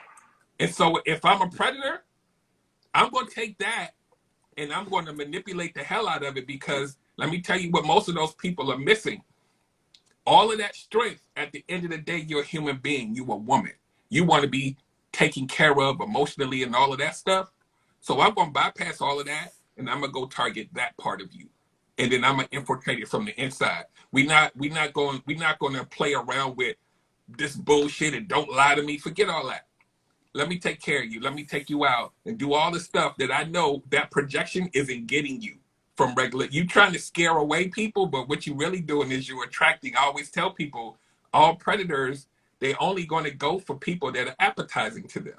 You make yourself when you're so loud and boisterous and you're like, yeah, this is going to scare them all away. No, it don't. No, it don't.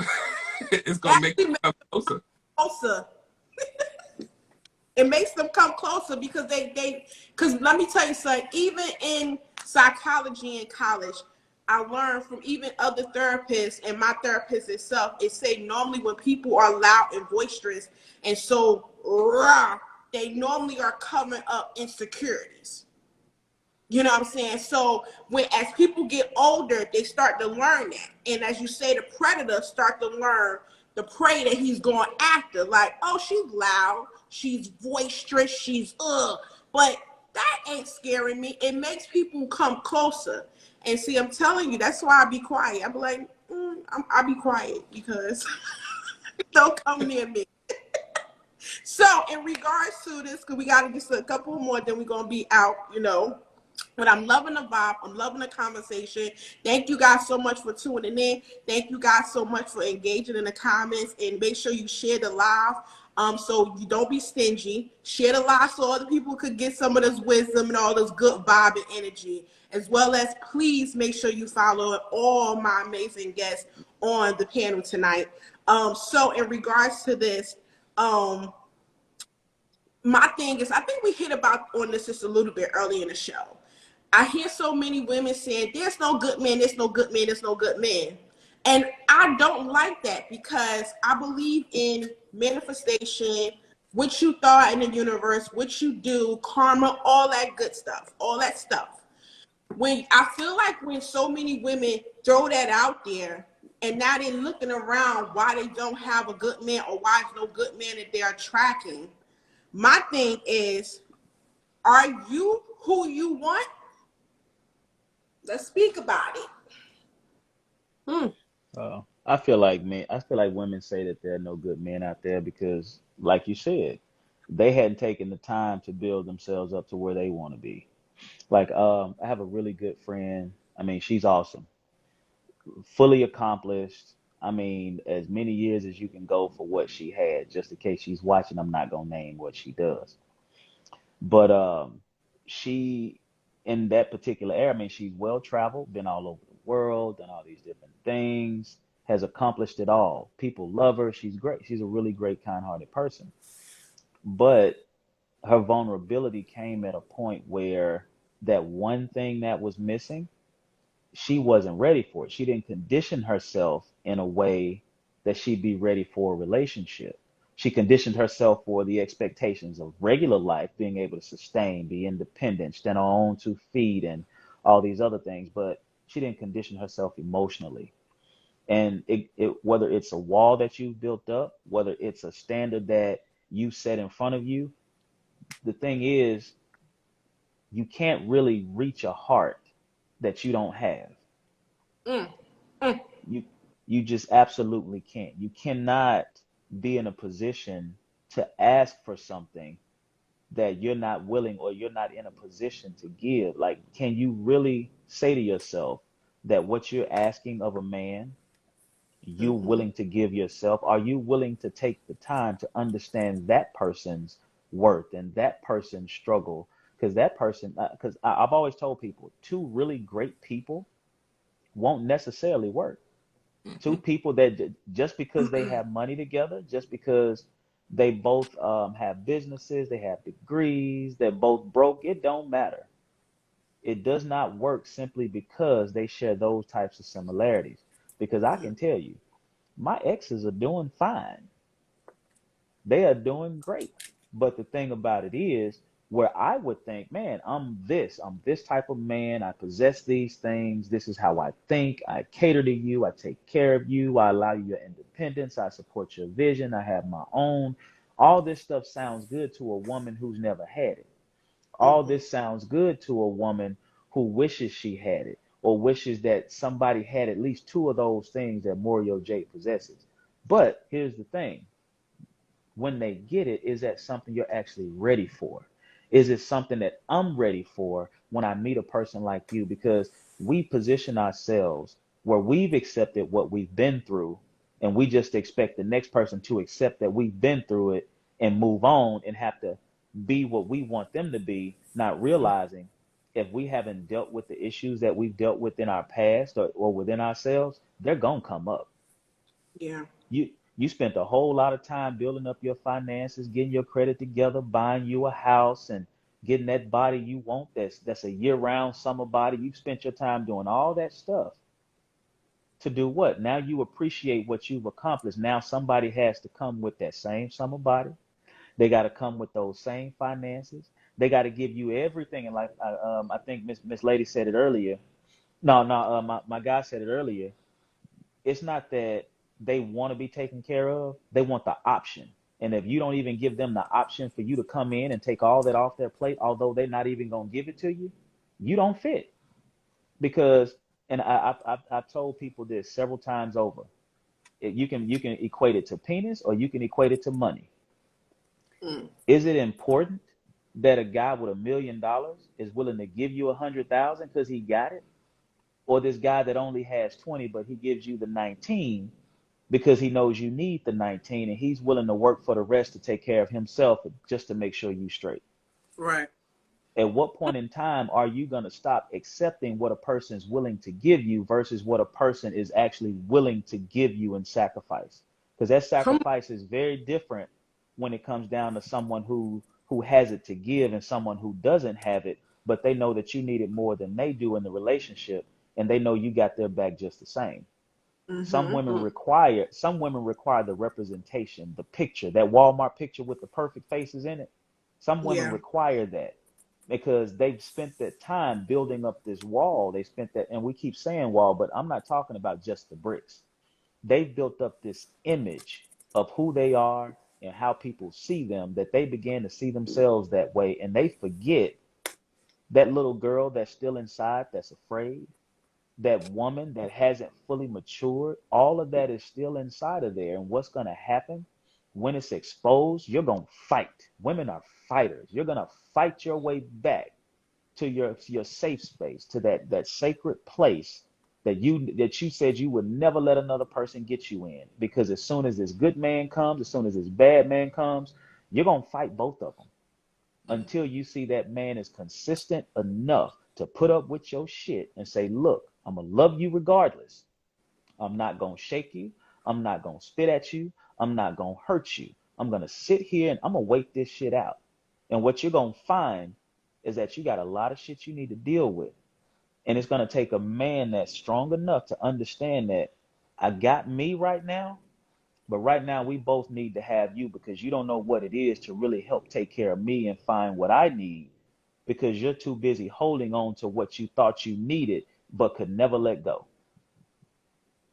Mm. Can I go? Go ahead. I know you heard me. So two things, right? When you said in the beginning about no good men being out there, and are you the person that you're trying to attract, or something to that effect? And I think a lot of times we're talking about women. I'm an engineer by trade, so I'm always thinking multiple perspectives simultaneously. Same here. So a lot of women they'll say that there's no good men.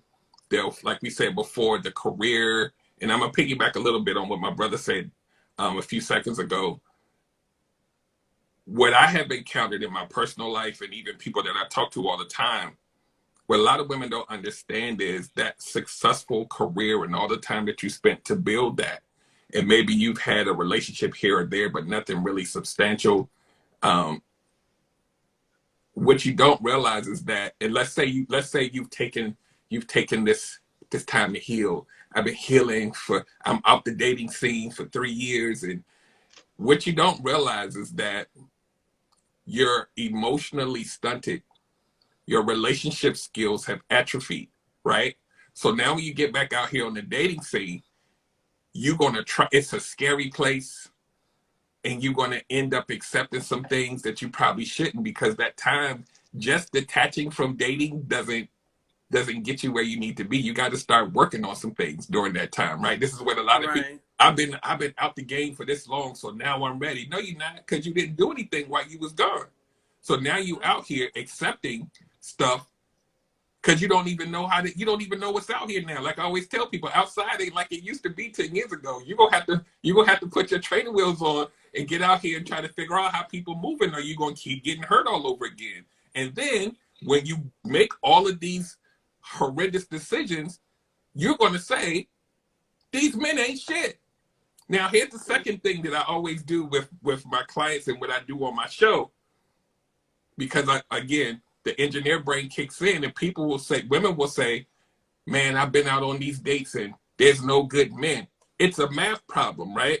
So the first question I ask them is, since you're out on the dating scene, and most of them will say, I hate online dating, so I'm not doing that. So the first thing I ask them is, where do you normally go to be seen, to be met by guys? Most of us are creatures of habit, right? So we're going to go to the same bar every Friday. We're going to go somewhere within a certain small mile radius that we're comfortable in. And when we date and meet somebody in that small mile radius and it goes bad, guess where we're going to go hunting again? In that same club. In that same radius. Same place. Once you do that so many times and you have not diversified where you go, because now if you say, I'm looking for a guy that has his thing together and a suit and tie dude, Well, where did the suit and tie dudes go hang out? You ain't there. You going to the little club where the bartender know your name. You're not going nowhere new. So A you hole in meet. the wall. What I tell people is, you go to that same spot. Most of the people are from the area. Most of these dudes, they've been conditioned exactly the same in that same. So you're gonna meet the same dude over and over and over again. You going to the club every Friday, hoping somebody have a birthday party so some new people can come in, but you're still going to that same. You still going to. So how dare you say, in conclusion, that all men suck when you've only been in a 10-mile radius most of your adult life in the same city that probably don't even have the type of guy that you want. Exactly. Right.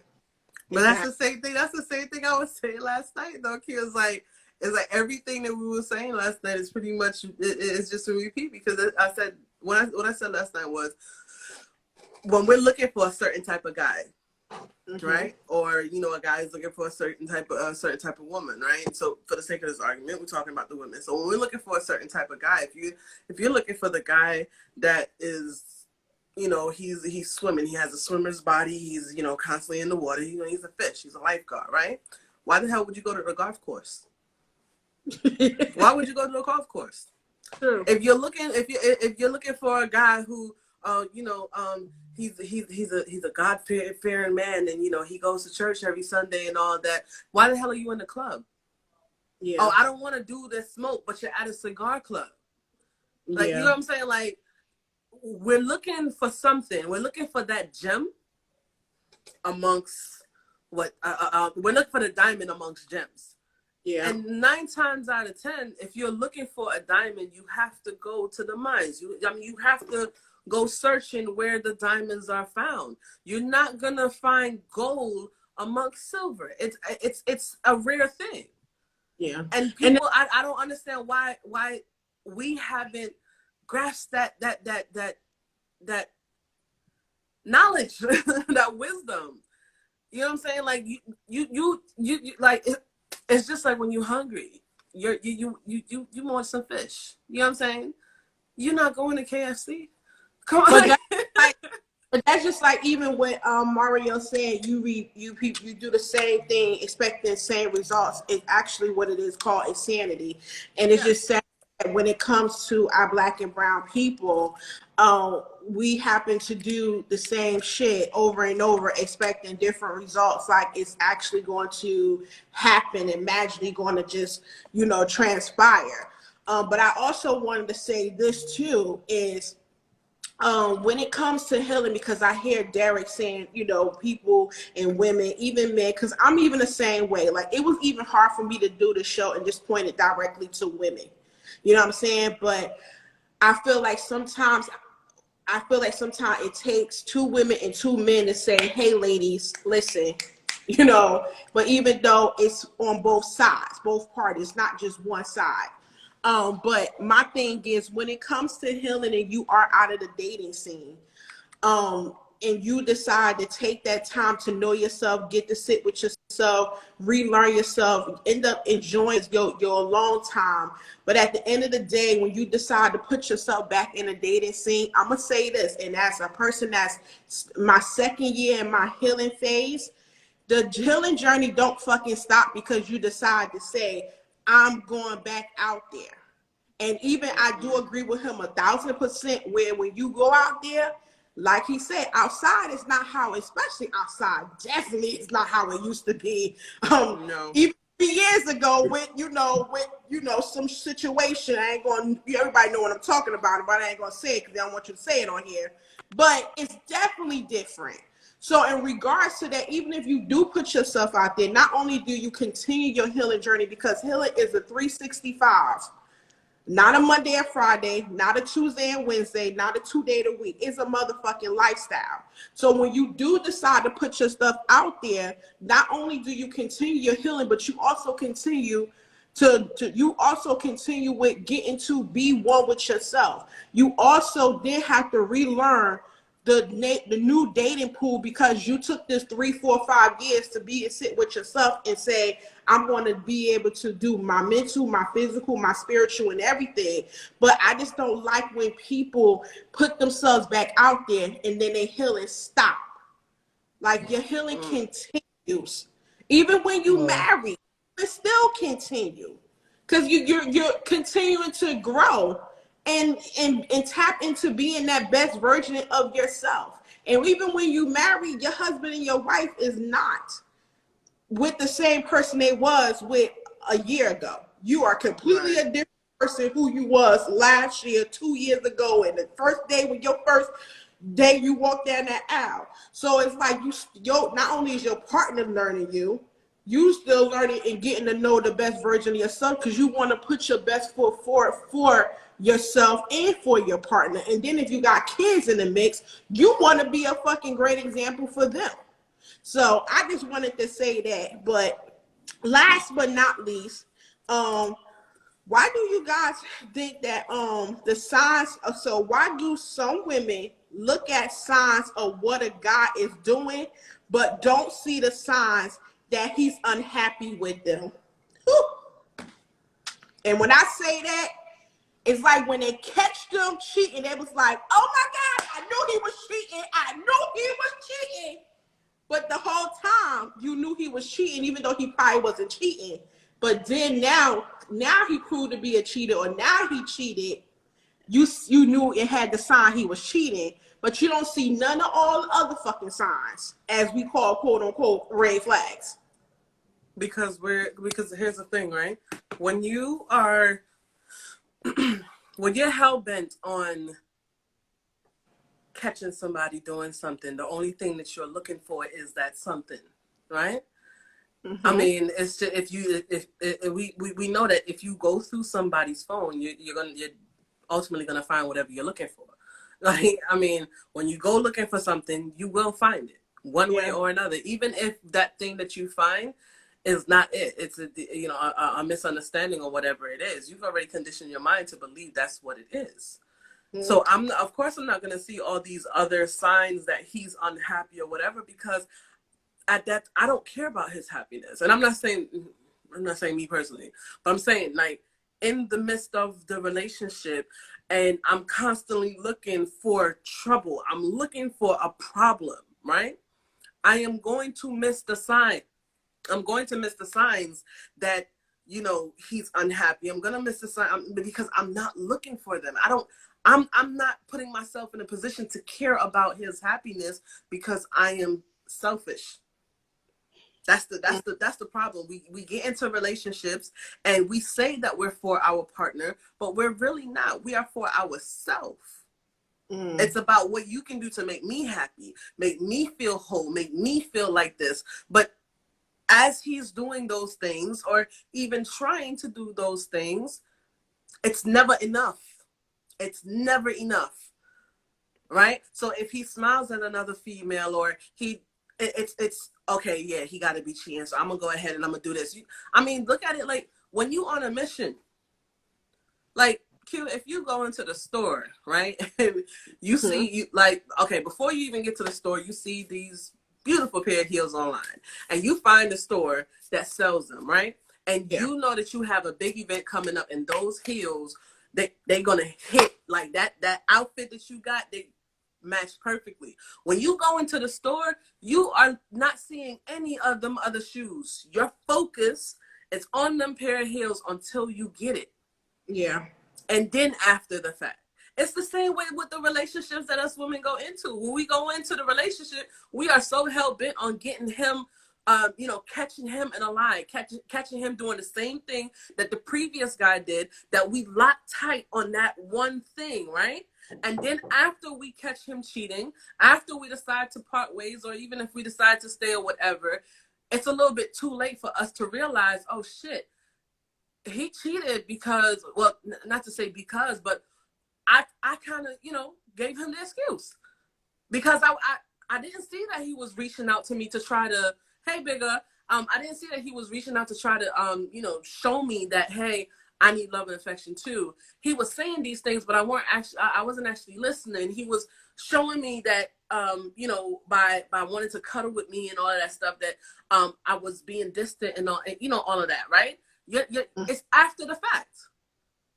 You done caught him cheating or whatever, and you done got what you needed to prove that he just like the rest. So now you on to the next one, until when you finally decide to sit down and analyze yourself and realize, well, what did I do wrong? It's already too late. Yeah. Well, and the only disagreement I have with that is if that man is not open enough to say and communicate properly, he was going to cheat anyway. Because at some point, you should have known, like, okay, well, he's seeing you being distant. He's seeing you looking for something. Because if you hadn't found something yet, chances are he's probably been hiding his phone. Chances are he's probably been covering his tracks. Because if he hadn't spoken on it, if you hadn't had an argument about it and everything has just been you, so on and so forth, doing all these different things and taking all these different precautions and trying to sneak behind his back, if you've been doing all of this investigative work and he hadn't mentioned it, he probably was already on his way. Because if you giving me that many issues and you being distant, I got something to say about that. We need to have a conversation. We need to communicate because the big thing for me is just as a man in general. If you're not providing what I need, if there's something that I want from you in any sense of the phrase or the thought, I'm going to ask you. I'm going to ask you because in the beginning of the relationship, it goes back to the beginning because we didn't start off like that. We started off here. We were fucking like jackrabbits. We were going out on dates. I was cooking for you. You were cooking for me. You fixing my plate. I'm fixing your plate. We doing all this. Oh yeah, you know, we're doing all the stuff that we felt like we learned how to do because either we didn't do it or we didn't get it from our past relationship. We start off with all of that. At the point where you stopped is when I have a question. At the point where it was different, I have a question. Because I didn't change, I still feel the same way. So what's going on with you? And if I do change or if I do feel a different way, I'm coming to you and wondering, do you feel the same way? Do you feel that difference? Right. Yeah. And if you do feel that difference, let me see, do we feel the same difference? Because before I got married, we had marital counseling. And the couple said to us, and I stand by this, if you both are going in the same direction, if you both still have the same goal for the relationship, all you have to do is figure out how to get there. But Yes. as soon as you both do not have the same goals for the relationship, that's when you have a problem. You can have all these issues and you're going to revisit some stuff. You're going to go through so many of the same things, doubt, depression, insecurity. You're going to go through all of that stuff. But if you still both want the exact same thing for the relationship and the future of the success of the relationship, kids or no kids, all you got to do is figure out how to get there. And it's going to be a hell of a journey. But as soon as the vision for it, the wants and desires for what's, you know, towards the future of the relationship, as soon as that changes, you're not going anywhere. So if once your focus as a woman goes to let me catch him, I don't trust him, I don't believe in this, I want this, but I don't think I'm gonna get there with him, and I'm just waiting because as soon as I catch him, I'm gonna do this. At that point, you're no longer focused on the big picture. Right. You no longer have vision for yourself. You have a vision in your mind that he is not the one. So at that point, whether you catch him cheating or not, you're not giving him all of you in a sense of holding up your end of the relationship. So when you get in it, it's not about the cheating. It's not about his dishonesty because at that point now you're being dishonest. You're not being honest with yourself as to why you're there and why you have not left. So if you can't be honest with you, you cannot be upset at him for not being honest with you.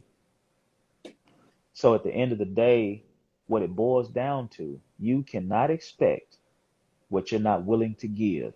And you cannot expect him to give something that you hadn't even taught yourself how to receive. Okay.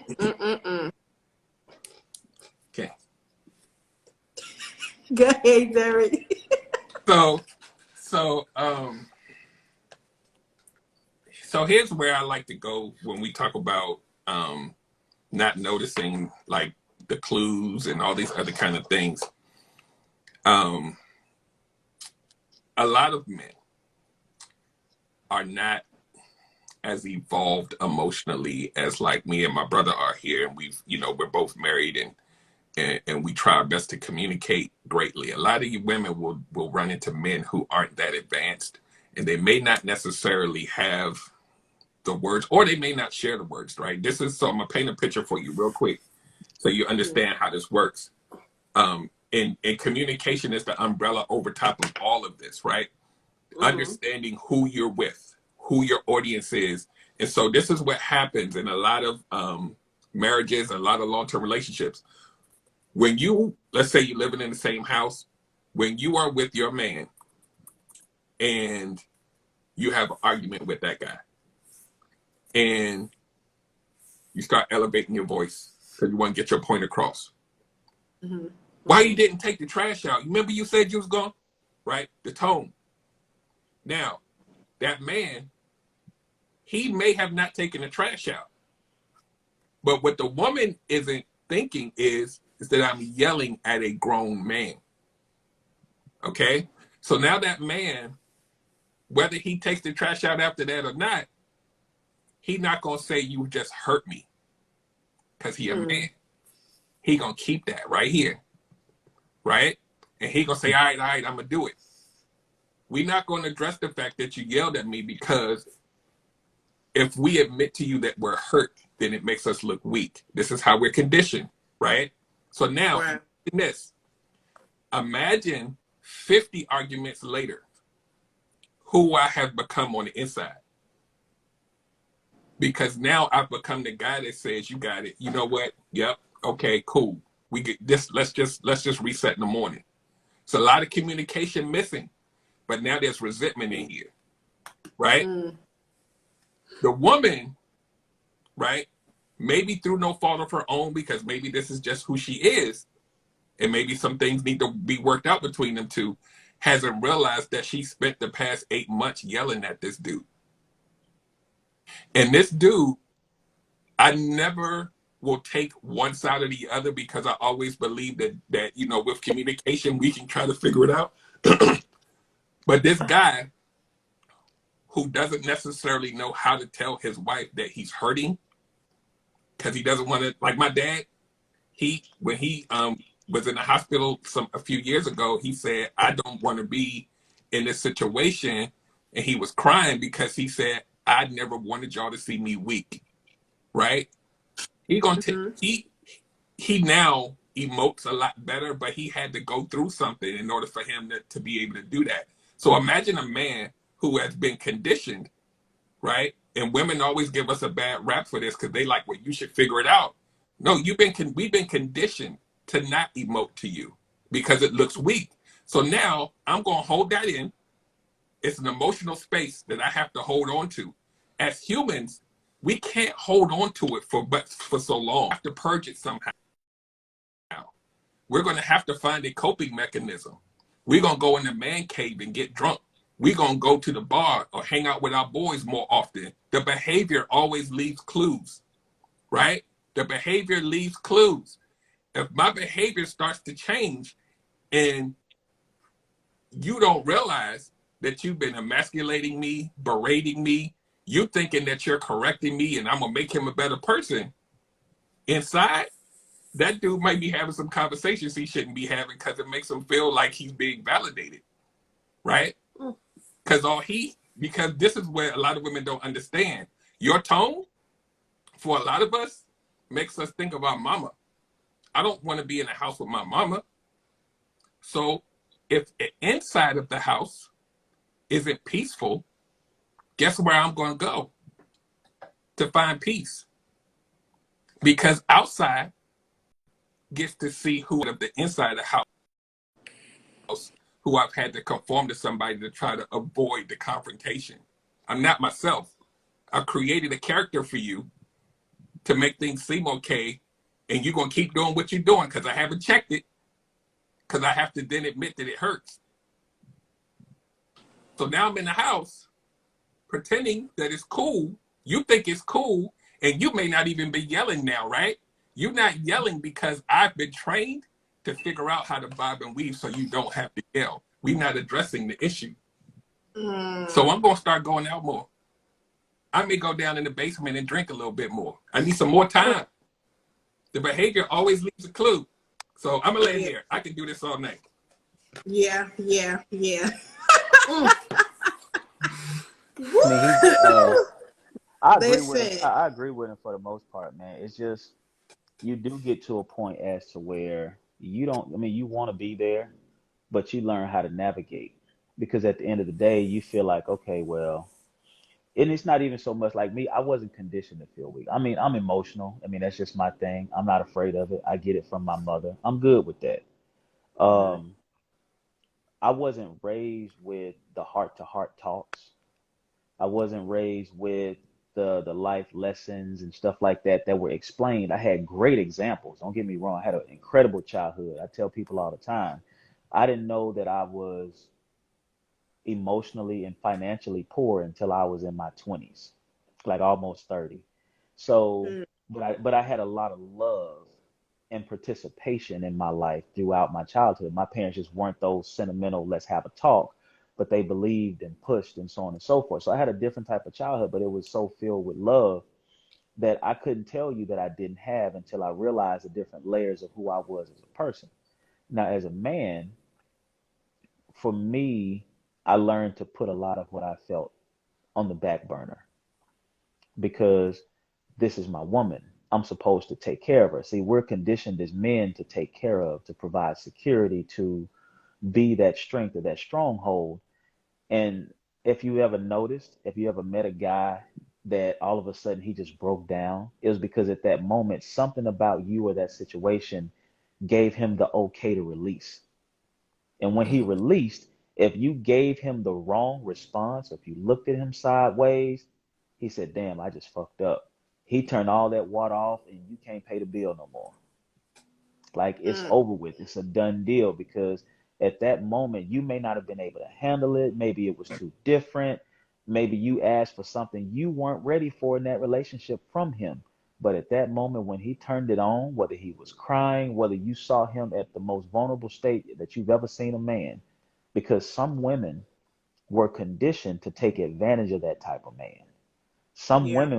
Some women were conditioned to see that man as weak and say, okay, well, this is my opportunity. And they didn't even realize it. Something clicked with them and said, okay, I see I have the upper hand. Or some women were conditioned to say, hey, I need to get away from this. That's not the strong man I need. Not knowing that this man had sacrificed his manhood himself so he can elevate you as a woman and pull you out of that trauma and that abuse and so on and so forth. So much so that all that abuse, that trauma you've gone through, now you're trying to transfer that energy and that strength that you thought was controlling you from that other person. Now you're using it to control your situation in the narrative because you're afraid. You're afraid to really be you. And it goes back to that last question you had. We do those things that are familiar to us. We either accept the things from other people or we become those things that are familiar to us out of fear. Because we get to a point as when women get to a point as to where they start to emulate what it was that they hated. Because now they feel like, okay, if this controlled me, maybe I can control my situation that I'm in now so I don't get hurt. So I'm Yeah. not put in that vulnerable state. Let me transfer this energy. And you don't say it, you just do it. Now it's second nature because you didn't take that time to heal. You didn't take that time to understand who you were and how you felt. That's why you went back to that same bar. That's why you went back to that same radius because what would it look like if when you were going through your healing process, you went to places that were conducive to who you are? Because you Yeah. don't know how those new people are going to accept the new you. Or you don't know how those old people are going to accept the new you. You don't know how those new people are going to gravitate towards you or you gravitate towards them. So you go back to what you know, and those who you know will accept you if you give them the you or that version of you that you know you can always go back to. What happens if you Got try new food and you don't like it? So what? You don't like it. At least you Yeah. tried it. What happens if the Mm-hmm. new you, while you're going through your healing, decided to go to, instead of going to that bar, you went to a museum? The Mm-hmm. museum that has the artwork that you like to look at, that you like to discuss. I'm an engineer by trade myself. What would happen if the music I listen to, because I listen to everything. I listen to hardcore, I listen to R&B, I listen to all kinds of hip hop, I listen to jazz, I listen to classical, I listen to everything. What would happen if you met a guy that wasn't from the streets that you normally from, and that guy listened to music that really spoke to your spirit? You know how when a song plays, you get through with the lyrics and they just let the beat play, and that beat takes you to that whole other level? What Yeah. would happen if that Mm-hmm. guy took your spirit to a whole nother level? What would happen if that experience, and it's not, and at this point, it's not even about a relationship. It's about Yeah. you having that connection with your own spirit. You can't Yeah. connect with anybody else because you can't connect with you. And with that Mm. disconnect and what you believe as far as yourself, you can't believe in anything else. So you go back to what you know, which is basically things that were unstable. You don't even believe in the instabilities that are out there that you constantly go to because you've learned to gravitate through them and navigate through them. Now you're back to the devil you know. So what Mm. happens if you go to that spiritual self, that connection that you're looking for? What happens if you go to a place where everybody, or at least you know, that you can go to a space where people actually have those same thoughts, those same emotions, those same conversation? What would happen if you went there and actually had a good conversation with somebody that wasn't trying to fuck you? What Exactly. would happen? Exactly. What would happen if you went to a place where you could have a drink, but instead of the cigar bar where you don't smoke, you went to a lounge where they didn't even allow people to come in and only be biased towards this one thing? What would happen if you, as a writer, decided that you wanted to enter one of your pieces into a spoken word, and that voice that you don't have for yourself yet, you heard other people step out on faith and project their voices? What would happen if you went to a place that gave off the energy that you were hoping to receive? Forget a mate. You need to date you. You need to get Yeah. to a point as to where you understand you. If you're going to write about it, write your way out of a situation. Because Mm. what I did was, and I'm only saying this because she's the host and she throwing out the question, so it's not a pick on you thing. Um, what I did in my previous marriage, when things were going south, when I knew that it was just gone, but I didn't want to go, I didn't write about my marriage. I didn't write about how bad it was.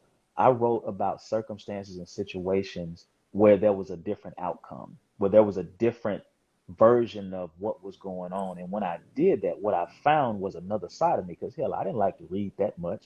I could read, but I didn't like to read that much. I could write, but I didn't like to write that much. But what I did was, when I tapped into that side of me that was away from what I was dealing with, I found more of me that I started to invest in. And I'm not trying to do a plug or anything, but most of what I've written that people have heard on my podcast were things I'd gone through years ago.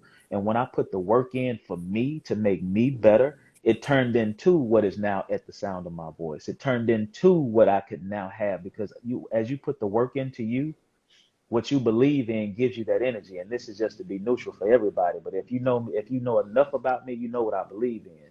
So my Mm. higher power gives me what I need to take all the work that I put in, to not let it go in vain. So if I'm going to put this much work into me, the only thing I need to require of you is that you put that much work into you.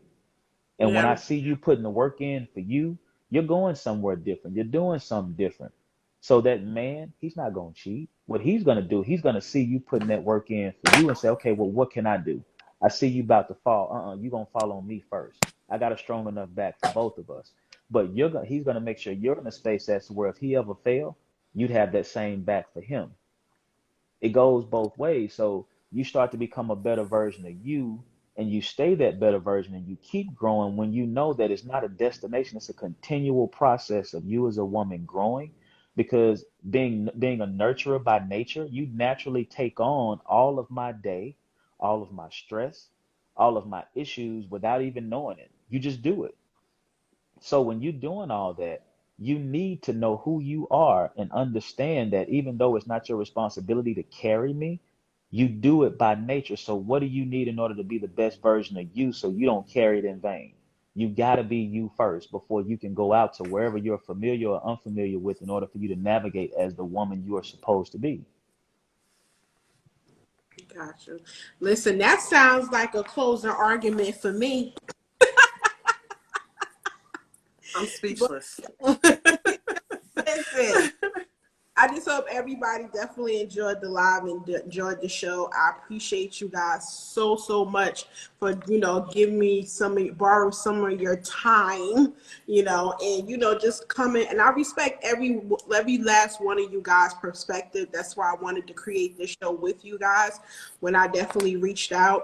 So, but of course, give some people, for those who listening, for women and men, because we know the engineers in the building like to make sure they hit both.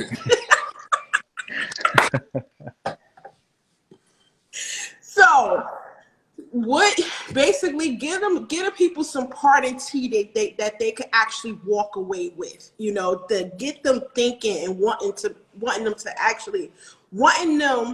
getting them thinking and actually getting them to want to get out of that uncomfortable, familiar territory and actually get into, the uncomfortable zone. Because I feel like when you do get in uncomfortable territories, it's only helping you to grow.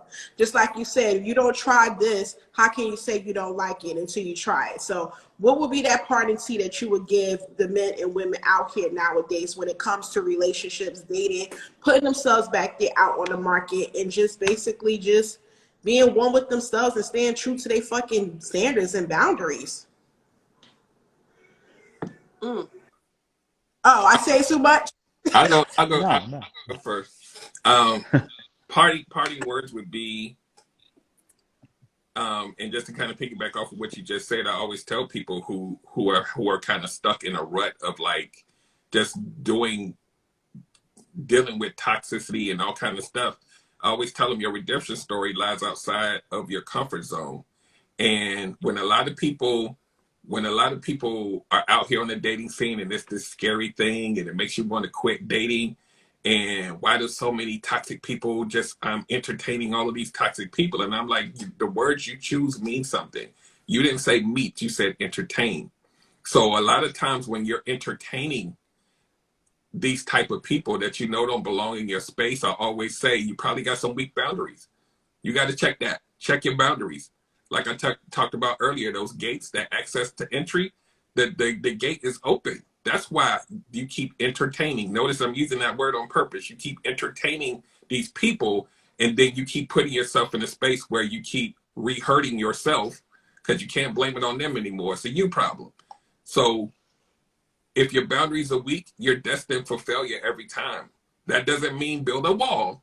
That means have some discernment, build some healthy boundaries, realize what you will and won't deal with, and do not deviate from that. When you deviate from that, you're going to let something in that don't belong in. Then you're going to be, crying to somebody talking about, I just don't even want to date. No, I hear it all the time. I don't want to date anymore. I'm good. I'm like, what happened? Well, this guy, he came over my house after we ate dinner. I'm like, wait, the first date? Wait, you got kids? Like that. That's why I keep saying, like, that's not about him. Mm-hmm. So create those boundaries, make them true to you. Don't be ridiculous with it, and stick to your guns. That logical side of your brain has to be on all the time. We have emotions, but that logic got to be on all the time. That switch got to be on all the time. That's how those boundaries stay intact. So I'll land with that.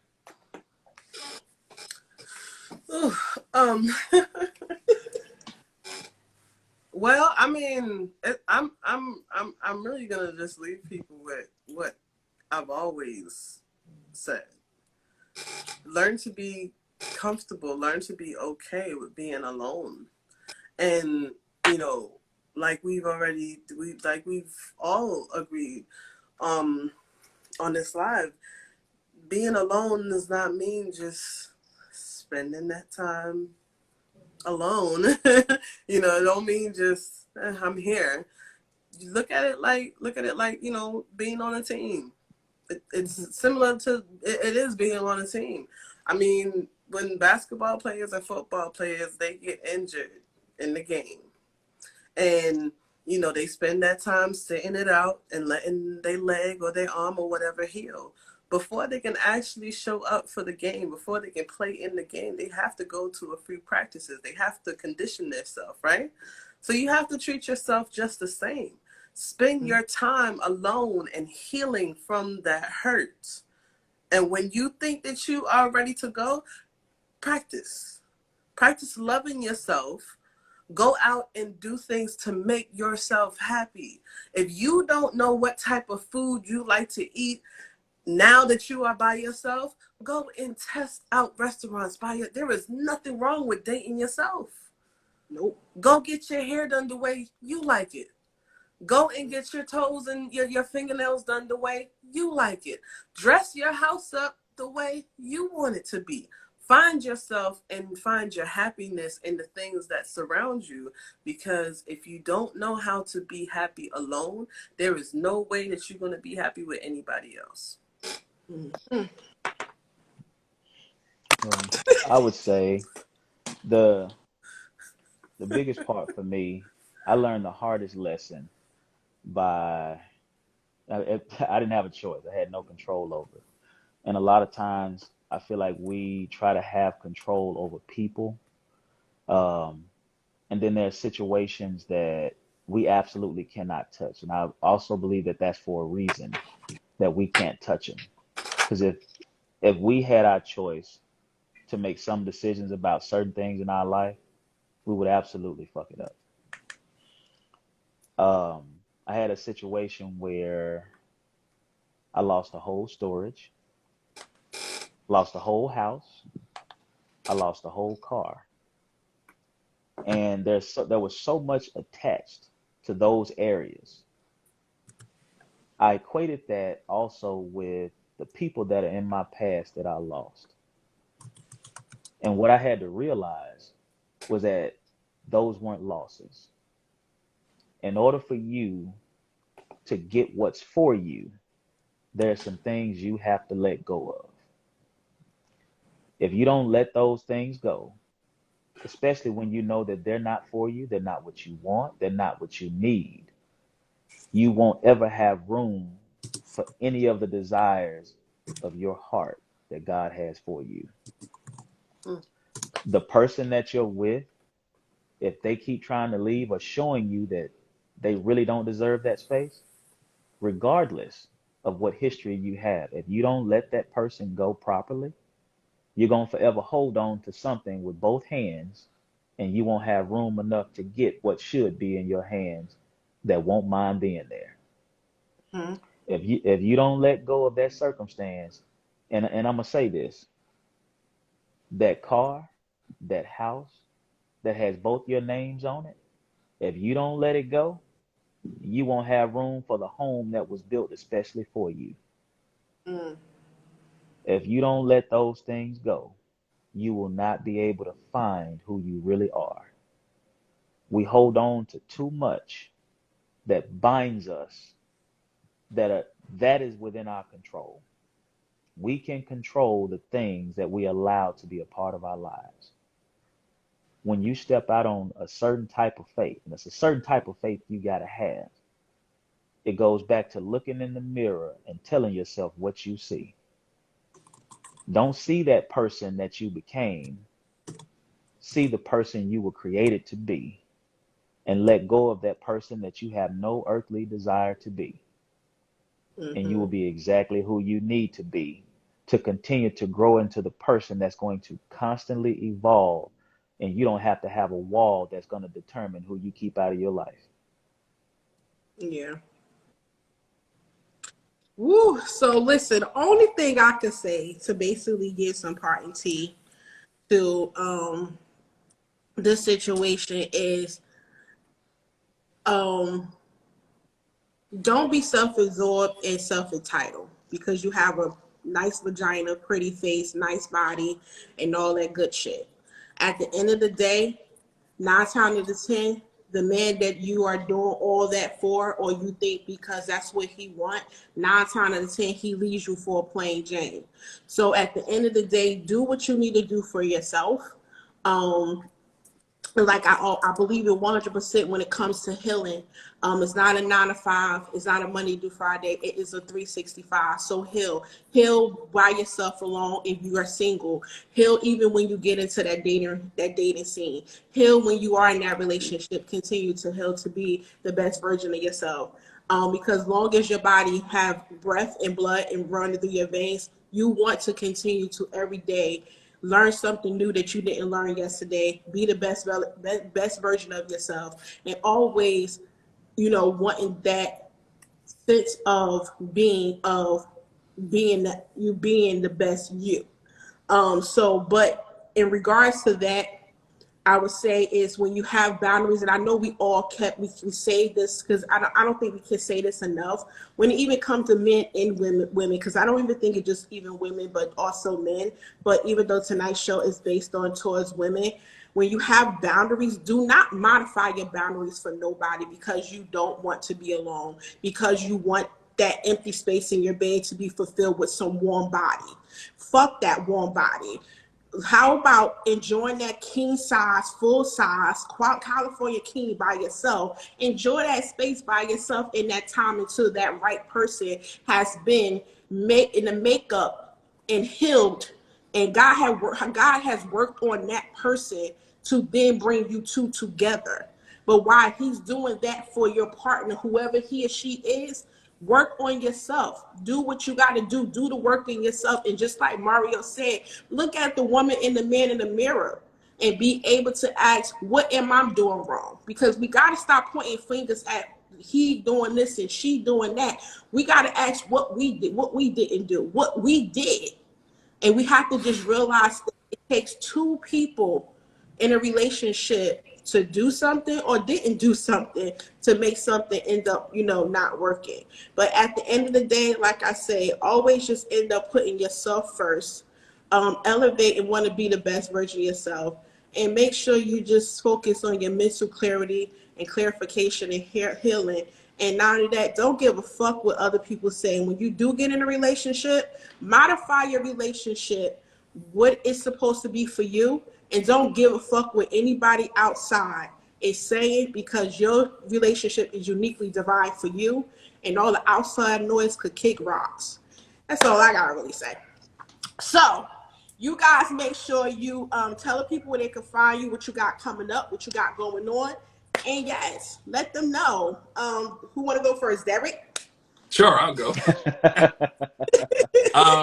Since we're on Instagram, you can just follow me on Instagram. Click the link in the bio. That'll direct you to everything. The podcast, the audio, and it's live every Wednesday, so it's on YouTube, and you can get the audio everywhere. You can get podcasts. And stay tuned for. I'm aiming for sometime next week to launch a couple of courses. One of them being how to catch a predator. So I talked about that a lot tonight. So I got a whole comprehensive course that you can get on demand and all of these. I got a lot of stuff coming in terms of online courses. So in the form of eventually it's going to look like an academy, so you can come and get all the stuff you need depending on what you need. So I can be, in all your homes at once instead of me having to. I'm trying to reclaim my time, guys. so I'm trying to record a bunch of stuff so you can get it when you feel like it. So that's on the horizon. So stay tuned with that. Just follow me here, and it'll route you everywhere you need to go. So that's all I got. Yes, Flo. Well, like I said, you guys know I'm the host of With Love and Grace. I'm actually working on bringing out another book. My other book I still have for sale. I still have for sale. You guys are welcome to click on the link in my bio to buy the book if you like, or you can find it on Amazon. There's a digital version for it. The new book that I'm coming out with is called Abnegation. So, follow me if you're not already. I'm definitely going to be posting about it once I do get that, published. Other than that, what I'm doing is what I mainly do every day, living my life to the fullest. And of course, coming on here every Wednesday, talking to you guys. My platform is more so talking about, Black community as a whole. I touch on many different topics. For next week, you guys are going to have to stay tuned for that topic. It's a little bit too soon for me to release what it's about. But when I do, I'm sure you guys are definitely going to tune in because it's going to be a juicy one. And Mario. I'm sure by now, if you've seen me at all, you know I'm always rocking the rated poetic hats and the different colorways and whatnot. Um, I see everything in poetry. Love for engineering, but I see everything poetically. I saw engineering as artwork, so it was another way for me to illustrate my vision. Um, right now, I'm building the Channel 82 network. That's CH, the number 8TY. Then the number two. So it's not channel spelled out on all platforms, but you can follow me on Instagram at the Channel 82 network. So right now, I'm pushing the Meet the Tylers podcast, the Q Spot podcast, Dark Therapy session with Arce and Brandon. They have a great show. We're working on some exclusive content for the Channel 82 network. So I'm still building the site and the platform. We're working on an over-the-top service. If you're not familiar with what that is, it's anything you watch with an app like Hulu, Netflix, and all of those. We're building our own, a Black-owned network where I'm giving out as many opportunities as I can to grow people's platforms that are actually passionate about their craft and what they do. The tagline is where creative lives. So of course, I design and print all of my own things. So the merchandising is always going to be on point with collaborations. I have a publishing brand, which is RID Publishing, that's also under the network. Like I said earlier, my first book is approaching the 10-year anniversary on July 22nd of this year. I'm working on some more literary works and some consultations, different services that we're adding to the brand as far as that goes. At the Sound of My Voice is the podcast.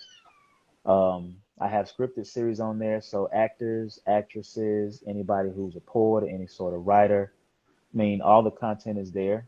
We're growing that platform, which is also a part of the Channel 82 network. And right now, I'm more for pushing the voices of other people, not just because you're on the network, but people whose platforms I believe in. On Thursday, normally I do a platform called Measure of Men with Big Smash and Bet the House. Arce of the Arce podcast, also of Dark Therapy Session. Jay from the Cognac Room. We normally get together and we give our opinions on various topics. Shout out to Miss Q here. She gave me the opportunity to be on her platform. And, once a person shares that platform with you, you can't do anything but be humble and appreciate the opportunity. So, everything's about uplifting everyone else. So you'll find me where you find them. So if you follow them, you'll find me somewhere in the mix, whether I'm commenting, I'm on the show, or they're on my platform. However it works, as long as we're all supporting one another. Absolutely. Absolutely. So again, I thank you guys so much for coming through. Make sure you guys definitely follow and support them. Like I always say, support is free. And just look out for the amazing content and things that they have coming up and coming out. So you guys definitely know where you can always and can find me here on Instagram on Thursday nights at 8:30 p.m. Eastern Standard Time next week. For my last two shows for season 4 will be on YouTube Live. So make sure you go over to the YouTube channel, which is Pillow Talk with the Tea, where you go subscribe, put the notifications on, because those are going to be 2 dropping amazing live in color shows for the last 2 episodes of the season 4 until your girl go on vacation, go on hiatus, and go away to the moon, because I deserve it. Other than that, you can definitely find me on all social media platforms: Facebook, Twitter, TikTok, Snapchat, Instagram, of course, and that's basically it. And then, of course, the podcast platforms that you can find me with, anywhere podcasts are hosting and playing. You can upload, download, whatever it is. But again, make sure if you want to tune into some more great conversations for Pillow Talk with the Tea, go to that YouTube page and subscribe and put in your notifications, because definitely these 2 shows is going to be hot. I got some major hitters coming through the building, and they do not hold back. So again, I thank you so much for my guests for actually coming through and being a part of this amazing episode. Your perspective, your opinions, your experiences, your life, just everything. I love it. Thank you so much. And I just hope everybody took what they needed to take. And if you didn't, you're not taking, you soon will be. And if it's not for you, share it with somebody that is there ready to receive the message and get some knowledge and amazing experience and wisdom from us. But thank you again, you guys. I appreciate it so much. You guys, incredible, amazing night and weekend. Thanks. Later. All right. Thank you for having me.